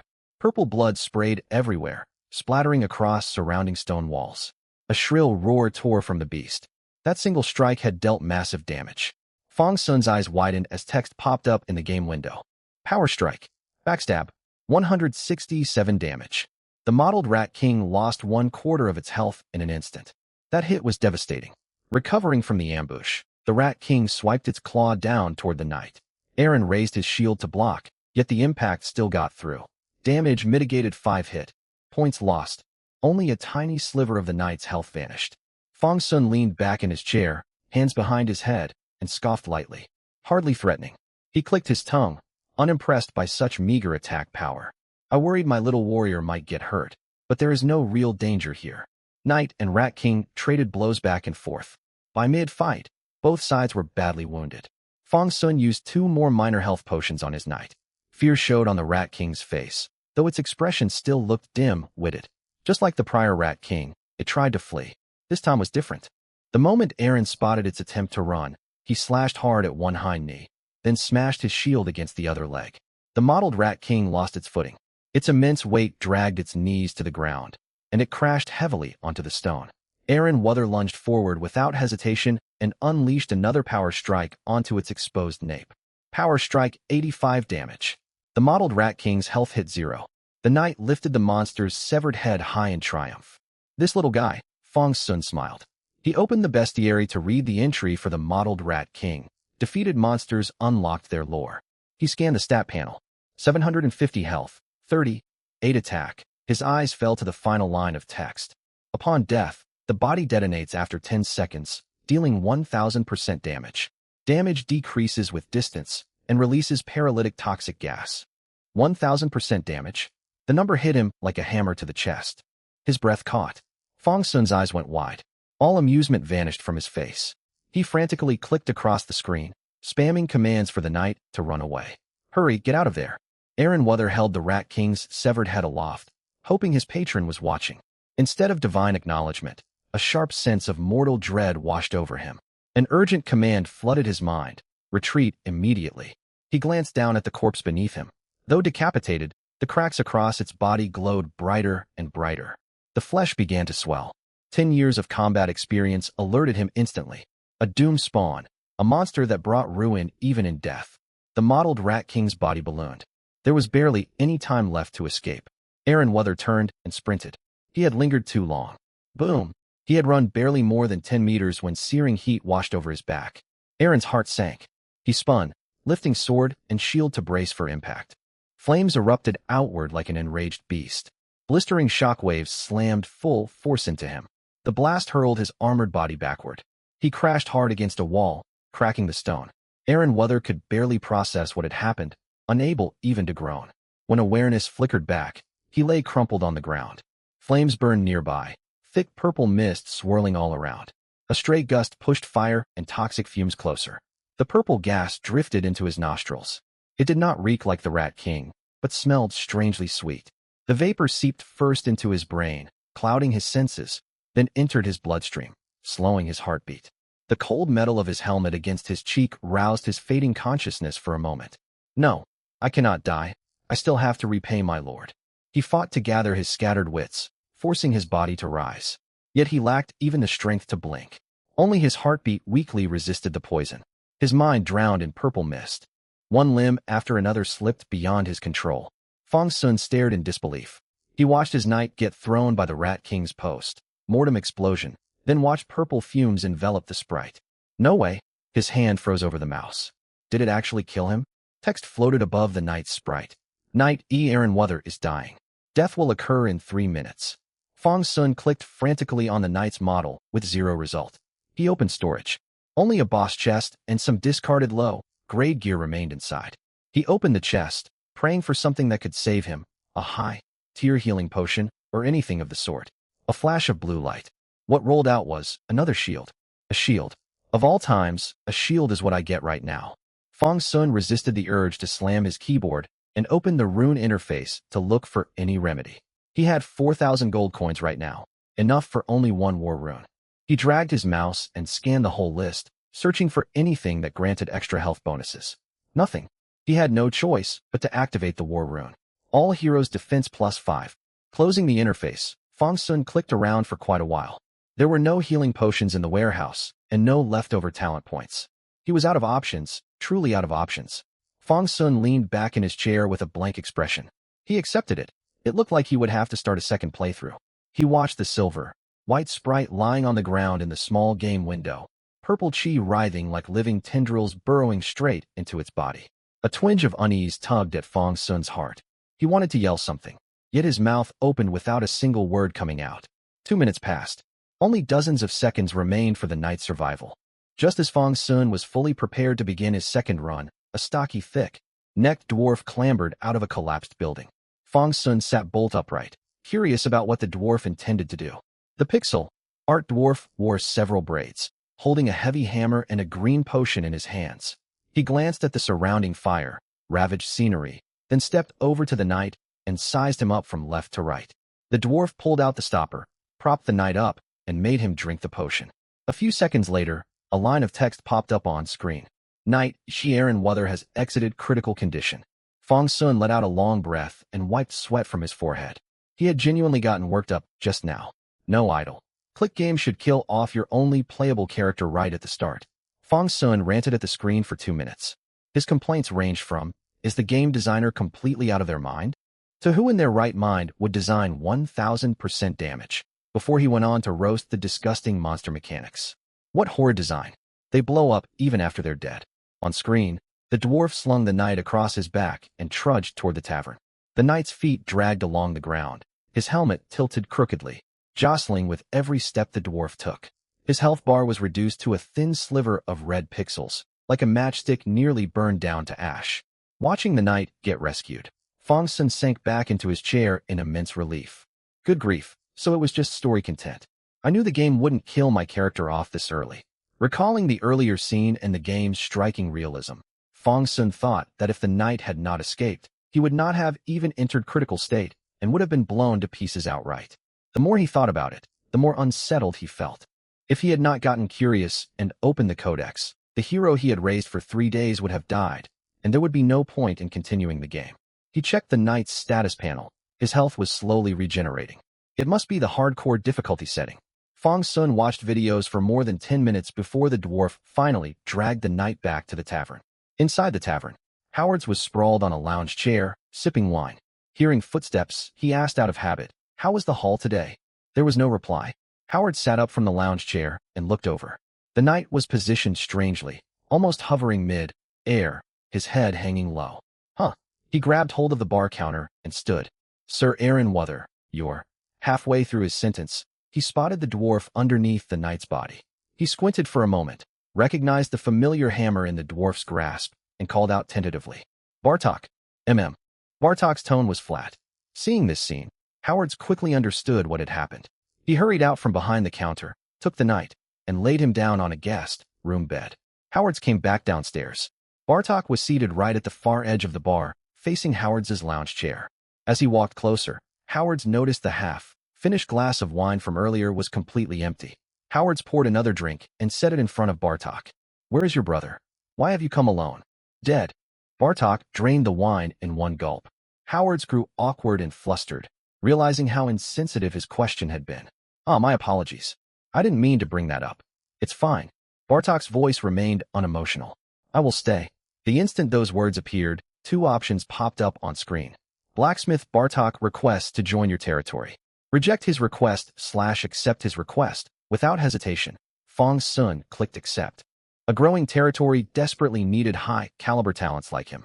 Back at the bar, Howard stared in surprise. He had actually hoped to recruit Bartok. With him on their side, the blacksmith shop would finally be fully functional. Given the recent official orders he had received, taking him in made perfect sense. Then you may stay. The tavern welcomes you. He smiled warmly and held out his hand. No emotion showed on Bartok's face. His beard was thicker even than Howard's, covering most of his features. He reached out and shook hands firmly. Another system notification flashed across the screen. Blacksmith Bartok has joined your territory. Forging functionality unlocked. Daylight seemed never to reach this place. Thick fog hung like a waterlogged heavy quilt, shutting sunlight completely out. Inside the tavern, only a single oil lamp burned on the bar counter. Its flame struggled to maintain a small, dim yellow circle of light. The glow could not reach Bartok's face. Tangled hair obscured most of his features, leaving only a narrow slit for his eyes. I dug a path leading outside. He laid a worn, yellowed map down on the bar. Howard's picked it up and studied the thick black line drawn clearly across its surface, an underground route stretching from the blacksmith shop to beyond the city walls. He glanced toward Bartok, set the map down, and poured him another cup of wine. Bartok drank it all in one go once more. Aren't there void howlers out there? Howard's asked. Void howlers excelled at psychic attacks. They killed with illusions or shattered soldiers' sanity with overwhelming mental power, reducing men to mindless fools. These creatures were largely responsible for the fall of the territory in the past. Bartok pointed to a circled spot on the map, situated outside the city gates. The path is safe. There is a gate there. Howard's frowned, studying the map gravely. He trusted Bartok would not betray or lie to him. Yet no one could guarantee the void howlers would stay confined to one single spot. In front of his monitor, Fong Sun watched Howard's hesitation and clicked twice on the map displayed on screen. The bearded little sprite in the window stopped wavering and stowed the map beneath the counter. Blacksmith Bartok has provided a secret passage out of the city walls. You may now send heroes to explore outside your territory. Great. Fong Sun nodded. At last he could send units out to explore. New features might well unlock along the way. Looks like I finished the opening story. Once the night recovers, we'll head out exploring. He opened the map interface. The eastern ruins had leveled up, and the heavy fog shrouding them had thinned considerably. He equipped the newly obtained blue quality shield to the knight, boosting his stats further. The blue shield also carried an affix granting a 13% block chance. Fong Sun stretched. Progress had been made, new content unlocked. He exhaled, feeling completely relaxed. Should I clear the eastern ruins first, or send someone out exploring? Now it was Fong Sun's turn to hesitate. If the game were not so brutally hard, he would have sent the knight out to wander right away. While he pondered, his phone lit up. He picked it up. There was no contact name, yet he recognized the number. He answered and held the phone to his ear. Neither of them spoke for a long moment. Finally, the person on the other end broke the silence, sounding exasperated. Honestly, I cannot believe this. What is it? Sue Kellen chuckled. My sister flies back tomorrow, but my parents are dragging me to some important council meeting. So I need you to pick her up for me. Fong Sun let out a cold huff. Don't act like you're doing me a favor. There was a short pause on the call. Fine. I'm telling you, go pick my sister up tomorrow. All right. Sue Kellen shifted to a teasing tone. Let me tell you, my sister has grown up really pretty. You could try getting along with her. At her school. Fong Sun hung up mid-sentence. Ugh. Shortly afterwards, Sue Kellen sent over his sister's arrival time and airport terminal, followed by a goofy grinning emoji. Fong Sun set an alarm for the time given and set the phone aside on the table. He ignored Sue Kellen's nonsense. Engaging would only encourage his silly jokes. Memories drifted through his mind. He had barely seen Sue Kellen's sister since she entered high school. Her name was Sue Sia, though he could barely recall her appearance. Sue Sia, Sue Kellen, Fong Sun muttered quietly. Their names are so different. Sue Kellen's constant foolish chatter had made him associate the name with absurdity. His gaze returned to his computer screen, showing the interior of the tavern. Bartok was resting upstairs, and Howard's had settled back into his lounge chair for a nap. Expectantly, Fong Sun opened the boss chest stored in his warehouse. It dropped a blue quality weapon, a staff, completely useless for the night. He stared at the oil lamp on screen for a while, clicking everywhere he could, but found no further interactive points. I'll check back later tonight. He shut down his PC and rolled his gaming chair over to the window. The 10 A clock sun shone gently, warm against his face. He squinted, gazing out aimlessly. A tiny speck appeared on the horizon, gradually growing into shape. An airplane streaked across the sky. Flying over the city, it lowered its landing gear. After several light jolts, it taxied down the runway for hundreds of meters before coming to a full stop. Passengers streamed out through the cabin door, hauling luggage and hurrying onward. People jostled on the narrow boarding stairs, suitcases rolling across the pavement. The once quiet tarmac filled with overlapping noise, releasing hours worth of pent-up restlessness from inside the aircraft. Some 10 minutes later, only scattered stragglers descended at a leisurely pace. A few more minutes passed. No more passengers emerged. Airport staff entered the cabin for the routine post-flight sweep, checking every seat for forgotten belongings. Reaching the front first, class section, one staff member paused. A young man sat quietly by the window's seat, eyes closed, slouched lazily in his chair. "Mr. Chong," the staff member said politely, "we have arrived. You may disembark now." At the voice, the young man opened his sleepy eyes. He stood, rubbed his eyes, stretched, and pulled a pair of sunglasses out of his pocket to put on. "Oh, already." He brushed stray hair back from his forehead, revealing a clean, cut face, then yawned. Without lingering, he walked straight toward the exit. "Mr. Chong," the staff member called from behind. The young man halted. "Please wait a moment. Let me double-check that you have not left any belongings behind." The man known as Chong Yoji did not turn around. He tilted his head to gaze upward at the clouds. A wandering swordsman concerns himself not with worldly baggage. He adjusted his collar as if his simple attire were proof of his words. He kept walking confidently down the boarding stairs. A man dressed in black was already waiting for him below. The man nodded toward the descending youth. "Special Agent Chong Yoji?" Chong Yoji tilted his head upward, eyes fixed on the distant clouds. The protagonist always makes his grand entrance last. Is that not so? 2:30 in the afternoon. Bored out of his mind and tired of scrolling videos, Fong Sun returned to his computer to check on his in-game characters. The screen went dark before torches flickered to life, a sight he had grown accustomed to. Inside the tavern, Howard slept in an unseemly pose, feet propped up on the bar counter, arms dangling loosely, loud snores rumbling with every breath. Fong Sun left, clicked the stairs on screen, shifting perspective to the second-floor guest rooms. Only 3 rooms bore labels: Aaron Wuthers' room, Bartok's room, the handsome and strong tavern keeper's room. Fong Sun chuckled softly. This little sprite sure is full of himself. He opened the knight's room. It was empty. Where is the knight? Thinking he had misclicked, he exited and opened it again. The scene remained unchanged. He pulled up the hero status panel to investigate. Name: Aaron Wuther. Level: 7 class. Knight EXP: 9276/20,000. HP: 240 ATK, 30 def, 60 SPD, 24 skills. Parry LV.1, piercing thrust LV.2, special equipment. Rodent ring LV.5, status. Vitality LV.3, restores 1% max HP every 30 seconds. Time remaining: 1 hour 22 minutes and 37 seconds. Fong Sun's eyes scanned quickly and landed on the final line of data. Vitality. Fong Sun recalled. That must be the potion the dwarf gave him. Wish I had more of those. He pouted. That was merely wishful thinking. Obtaining such a powerful consumable early on would trivialize early game foes, healing more damage than they could deal.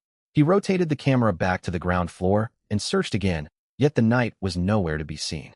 Where did he go? Growing slightly annoyed, Fong Sun clicked randomly with his mouse. The view shifted abruptly, and a fragment of armor peeked out at the edge of the screen. He leaned forward, brows furrowed. Left, click dragging did nothing, but right, click successfully rotated the camera. I see how this works. He panned the view toward the tavern entrance and spotted the silver, white figure at last. The knight was kneeling on one knee, whispering toward empty space with utmost reverence.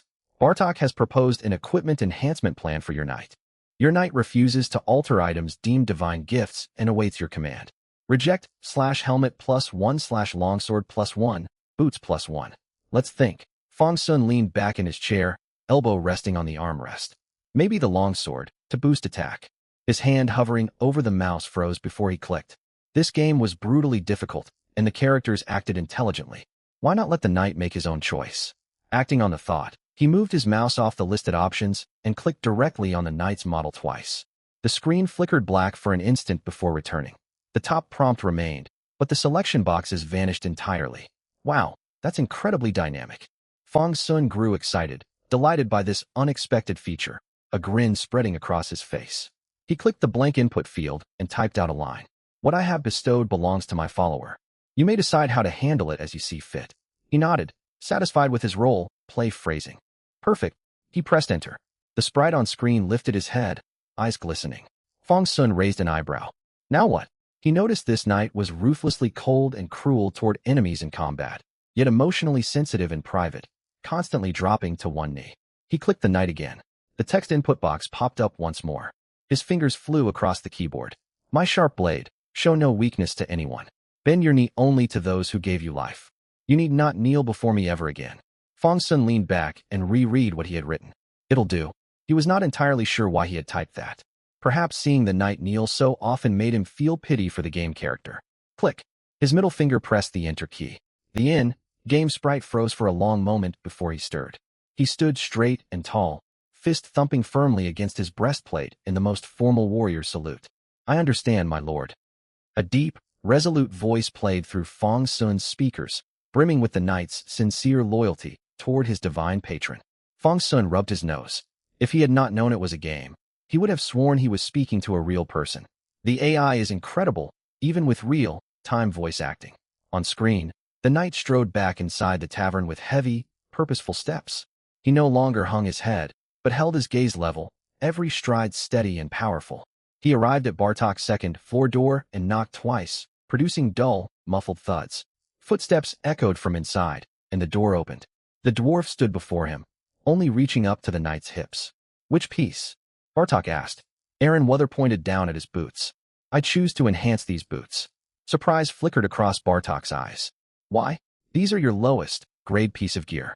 My materials allow for only one enhancement. Think carefully. The knight nodded without the slightest hesitation. I have thought it through. Though this longsword is forged from blue steel, one more enhancement still will not grant me one hit killing power. He glanced at the armor on his body and the shield in his left hand. Though these two pieces of equipment are forged from blue steel, their current defensive capabilities are more than sufficient. Further reinforcement would offer no benefit to my present battles. He pulled off his boots and set them down before Bartok. Strengthening the boots to boost my movement speed will be the greatest aid for the fights ahead. Understanding flickered across Bartok's eyes. He picked up the boots and sniffed them. There was no foul odor. Ever since arriving at the tavern, Aaron Wither had bathed upon each return, so he carried no unpleasant smell. Bartok, by contrast, who spent most of his days amid the ruins, reeked of rot. The craftsmanship. Bartok's gaze sharpened as he examined the boots from every angle. He had not expected such exquisite work on a low-grade piece of gear. In terms of quality, this is merely grade 2 dust tier equipment, yet its workmanship is superb. Even my elder brother would. His voice cut off abruptly. The spark of interest that had stirred within him faded away. Wait here. The door shut. The knight stood bare, foot outside. Watching the knight's words play out on screen, Fong Sun grew more convinced. Truly, letting the fighting knight make his own choices maximizes combat power. He could not help thinking of the brainless managers back at his old company, people who understood nothing, giving technical staff endless orders. It was not long before clanging hammer and anvil sounds echoed from inside. The door opened once more, and Bartok set the boots before Aaron Wither. Aaron Wither slipped them on and stamped his feet twice. They felt even more comfortable than before. As Bartok moved to close the door, Aaron Wither spoke to stop him. Thank you for saving me. Do you have more of that drink you gave me? I can offer suitable payment for it. It is gone. Those were left behind by traveling merchants years ago. I see. Thank you. The door slammed shut without mercy. Bartok was clearly not an easy person to get along with. The traveling merchants were an ancient organization that worshipped the Lord of all paths. Their rule for survival: never stay in one place for more than a single day. Not out of fear of danger, but their belief that trading opportunities lay along the road forward, not in pointless waiting. Fong Sun opened his equipment panel and inspected the once reinforced boots. Their speed bonus had risen from 3 points to 6 points. A note read, enhanced by masterful forging art. Reinforcement bonus +1 extra. This blacksmith is quite skilled. Opening the map, Fong Sun dispatched the knight toward the heart of the eastern ruins. After several minutes of thought, he decided clearing one full map to gather resources was the wisest course. Fong Sun stood and twisted his torso, his spine arching. He pressed one palm hard against his forehead while stretching his other arm straight toward the screen, his whole body bent like a half-drawn bow. Very well. I will finish you all today. Dusk fell, the sun sinking low. Chuanha City, Vale Bureau, Wei Guan's office. A young man in ripped jeans and a white denim jacket pushed the door open and stepped inside. Hello, Director Wei. He walked to the center of the room, straightened his collar, and continued. Allow me to introduce myself. I am an unruly swordsman. I love to toy with foes in combat and crush them with overwhelming power to bring them utter despair. Wei Guan's jaw hung open. He stared blankly at Chang Yoji, lost for words. Chang Yoji still stood with his head tilted slightly, hands gripping his collar. After a long pause, Wei Guan spoke. You must be Special Agent Chang Yoji. That is correct. Chang Yoji nodded. Though I much prefer the name Chang Jian. Wei Guan did not know how to respond to this odd display. Having served within the Veil for most of his life, he had never met anyone quite like this. This was specially assigned support sent from above with powerful backing. Offending him could lead to awkward consequences. Seeing Wei Guan remain silent, Chang Yoji dropped his playful act, dragged a chair over, and sat down. Sorry, I just thought it would be fun. There is no need to be so formal. Relieved that Chang Yoji had settled down, Wei Guan put on his standard polite smile. Special Agent Chang, may I ask how long you will be stationed here? Chang Yoji looked utterly unconcerned. He picked at his nostril with his pinky finger, glanced at the small black speck on his nail, and flicked it away. With heightened senses, Wei Guan watched the tiny black particle fly through the air. His face twitched, yet he maintained his strained smile. Drop the formalities, just call me Xiao Chang. Chang Yoji rubbed his nose and wiped his hand on his jacket. I am here for two things. First, to assist in guarding the rift, and second, as you know, to scout promising recruits. As for how long I stay, it depends on my mood. Wei Guan's smile was nearly cracking. Depends on his mood? Of course, I understand. He nodded. May I ask about your combat strength? At the question, Chang Yoji stood again, striking a pose reminiscent of the thinker. Let me introduce myself once more. I am a free, spirited swordsman, level 14, and I know 2 combat techniques. Wei Guan's forced smile faded, filled with exasperation at his antics. Then the words, level 14, registered, and he froze. Level 14. He processed the number for 2 seconds and quickly reached a conclusion. Let him indulge his eccentricities. A level 14 warrior had earned that right. He restored his professional smile, stood up, and held out his hand. Truly impressive, Special Agent Chang. To reach level 14 at such a young age, you are remarkably talented. Chang Yoji waved casually and shook hands briefly. It is nothing. You overpraise me. Laughter filled the office, lightening the atmosphere. Mid-laugh, Wei Guan felt a strange twinge of suspicion. Had this man withheld his strength on purpose, waiting for him to ask? All right. Chang Yoji's smile vanished, his expression turning grave. Show me Zhang Shui's report. Level 3 burst rats. Fang Sun muttered to himself. Does the designer love self-destruct mechanics? All monsters in the central zone of the eastern ruins were level 3, including the new burst rat variant. Upon death, they detonated within a 2-meter radius, dealing full damage. It was 7 in the evening.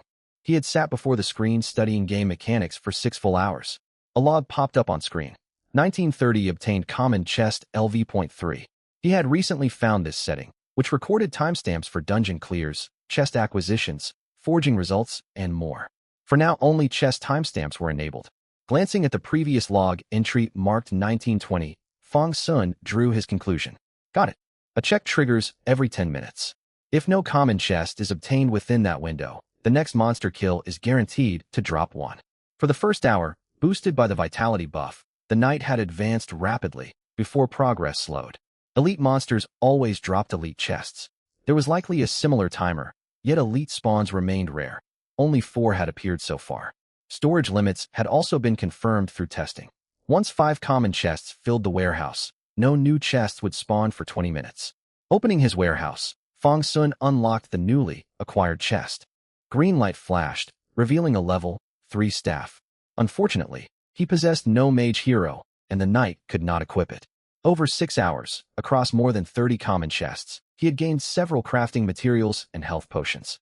The rest were white, tier and green, tier pieces of gear. His warehouse was not overly cluttered.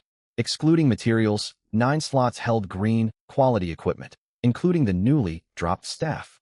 Exactly 9. Let's see if I can get gold tier. After unlocking the forging system, Fong Sun had learned that the menu offered not only crafting and reinforcement, but also fusion. 9 low-grade pieces could be smelted into 1 higher-grade item. Opening the forging interface, he auto-filled the 9 green-tier items. All 9 slots lit up. Text below displayed fusion odds and possible quality range. Forged equipment level 1-5, quality +0, iron, tier 0%, quality +1, silver, tier 98%, quality +2, gold, tier 2%. Fong Sun exhaled. His finger hovered over the mouse, yet he paused. He stood and headed for the bathroom to wash his hands and splash cold water on his face before returning to his desk. His hand rested on the mouse, yet he still felt uneasy. There were no other ways to boost luck. He clicked the forge button. The 9 green-tier pieces swirled together in white light. In an instant, bright blue erupted, producing a blue-tier helmet. Fong Sun hovered his cursor over it. Level 5 standard helmet. 23 defense. Stat bonus, +7 defense. He shook his head, disappointed after 6 hours of grinding. Wishful thinking, I suppose.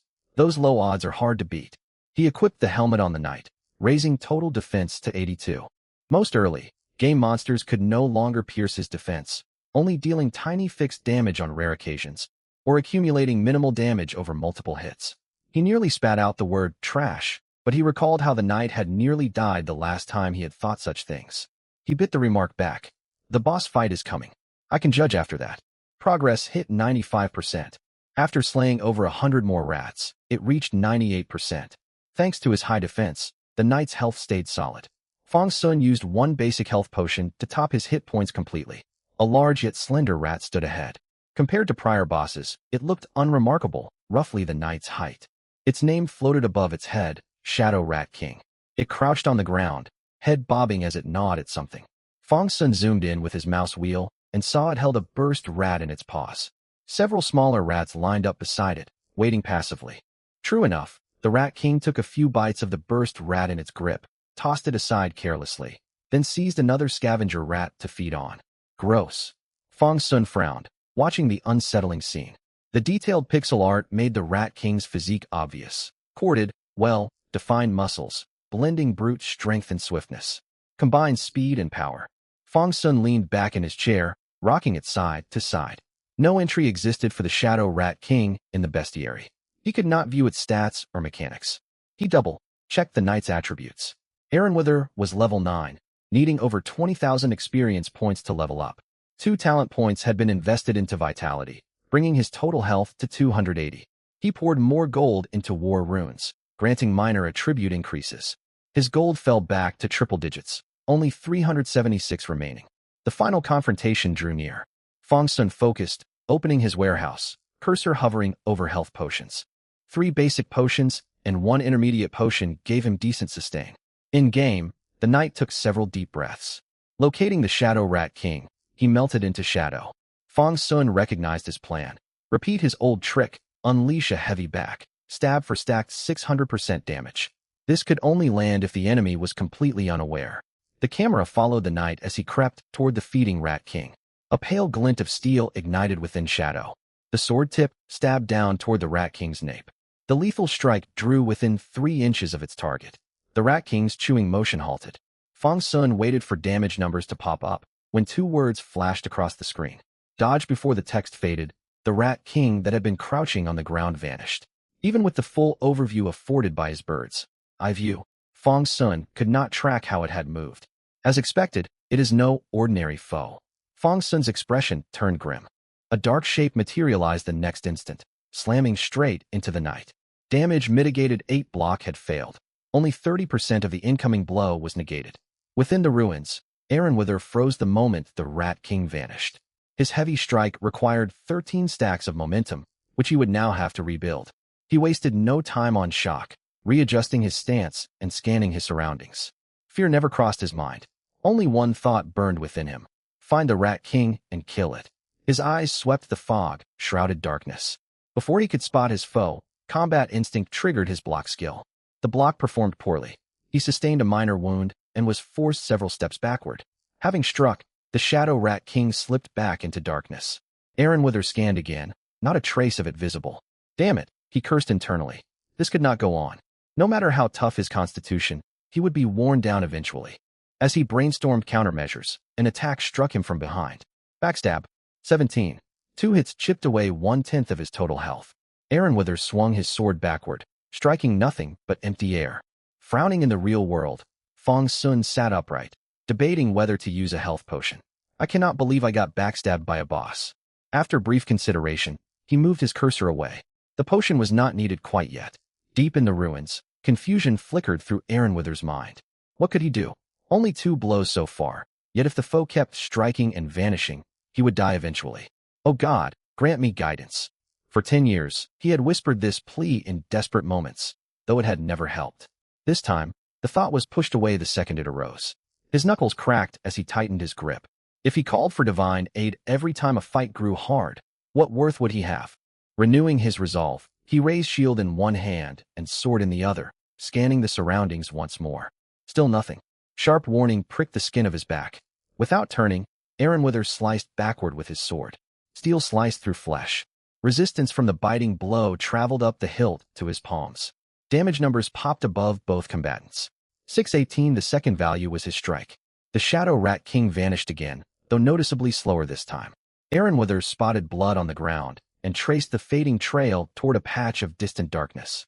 A strategy had formed in his mind.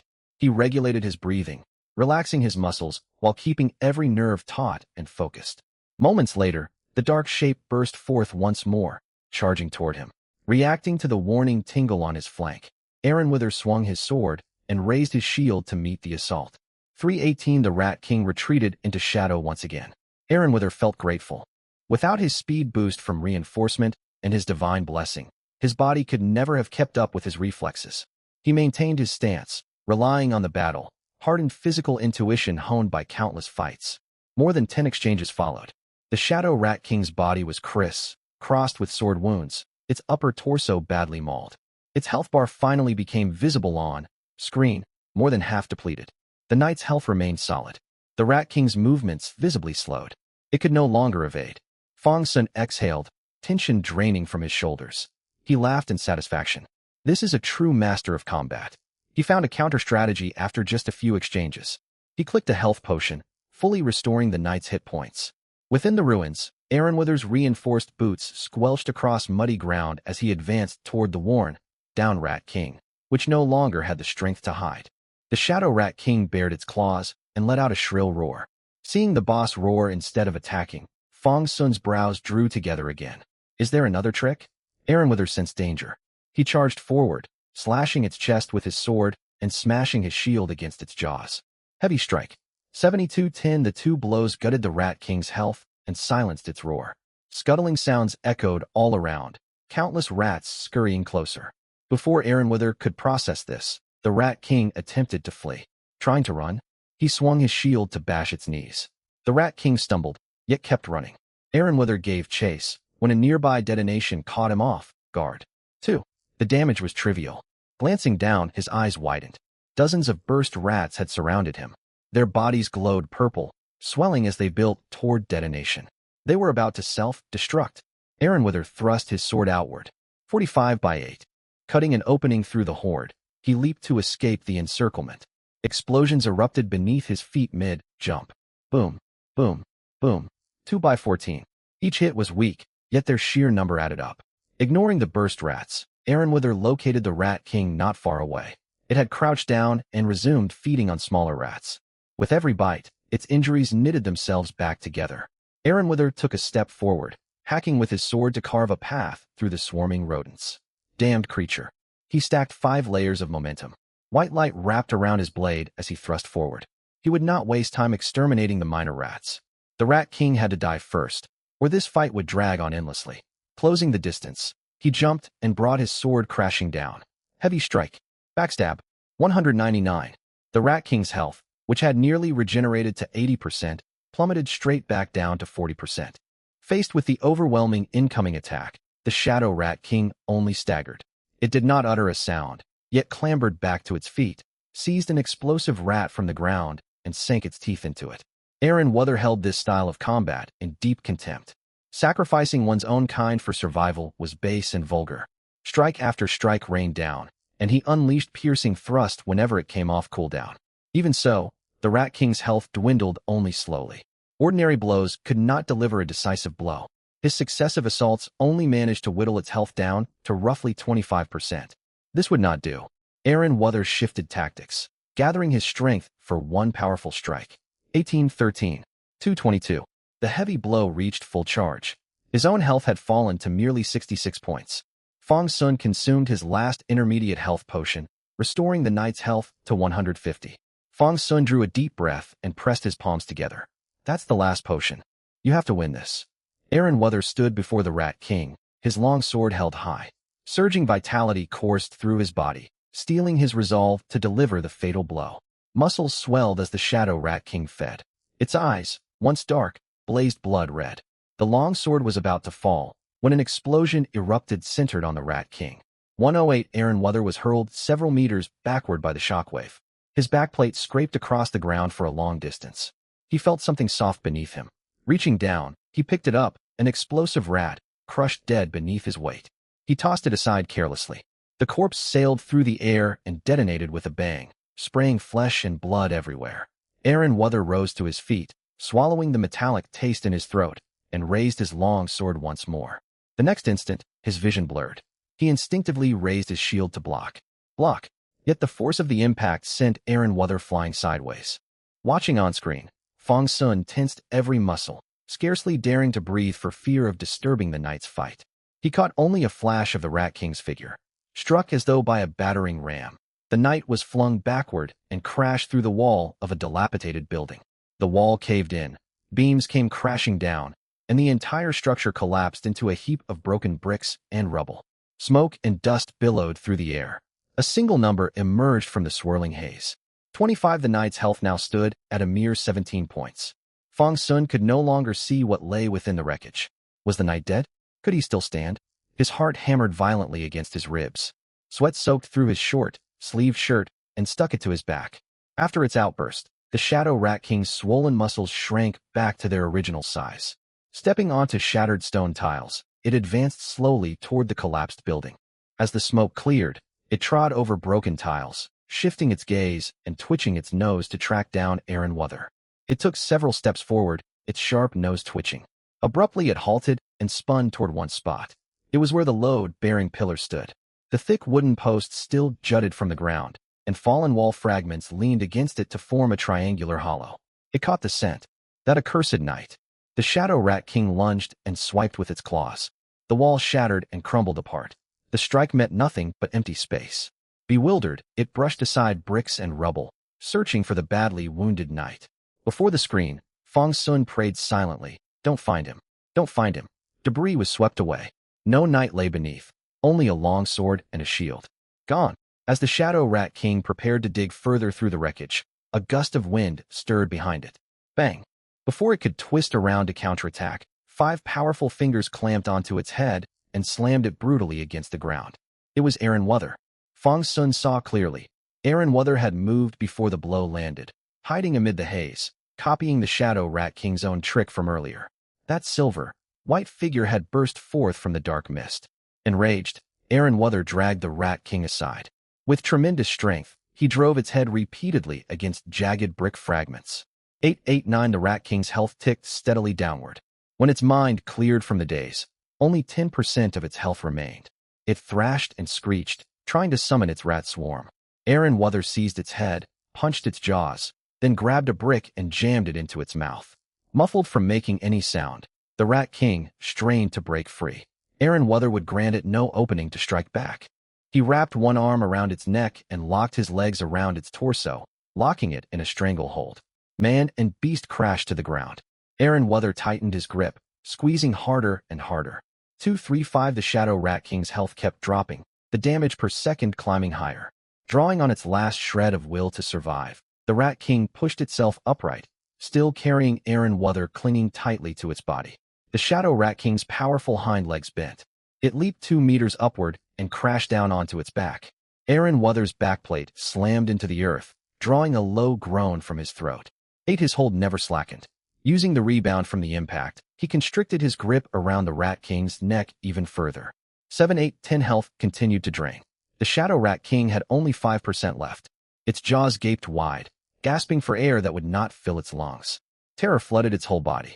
Mustering its final strength, it heaved itself upward once more. Bang!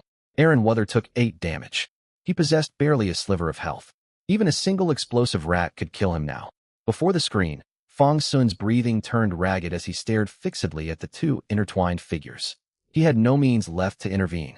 Potions were exhausted, gold spent, talent points used up. He could only watch. 12, 16, 20. The Shadow Rat King's health fell to 1%, its very last sliver of vitality. It still tried to pull itself to its feet. The instant its paws touched the ground, its strength vanished. Its legs slid out beneath it and went rigid. Aaron Weather still refused to let go. Gritting his teeth, he twisted hard. A sharp crack echoed. The Shadow Rat King's neck snapped, beyond any hope of survival. Huff, ha, huff. The knight released his hold and shoved the Rat King's corpse off himself. He removed his helmet, gasping heavily as he greedily drew in hard, won air. He lifted his gaze slowly toward the sky. He said nothing. With what little strength remained, he tapped his right fist against his breastplate. Meanwhile, the horde of smaller rats, spooked by what had transpired, scurried into the surrounding mist. Thus, East Ruins clearance progress 100%.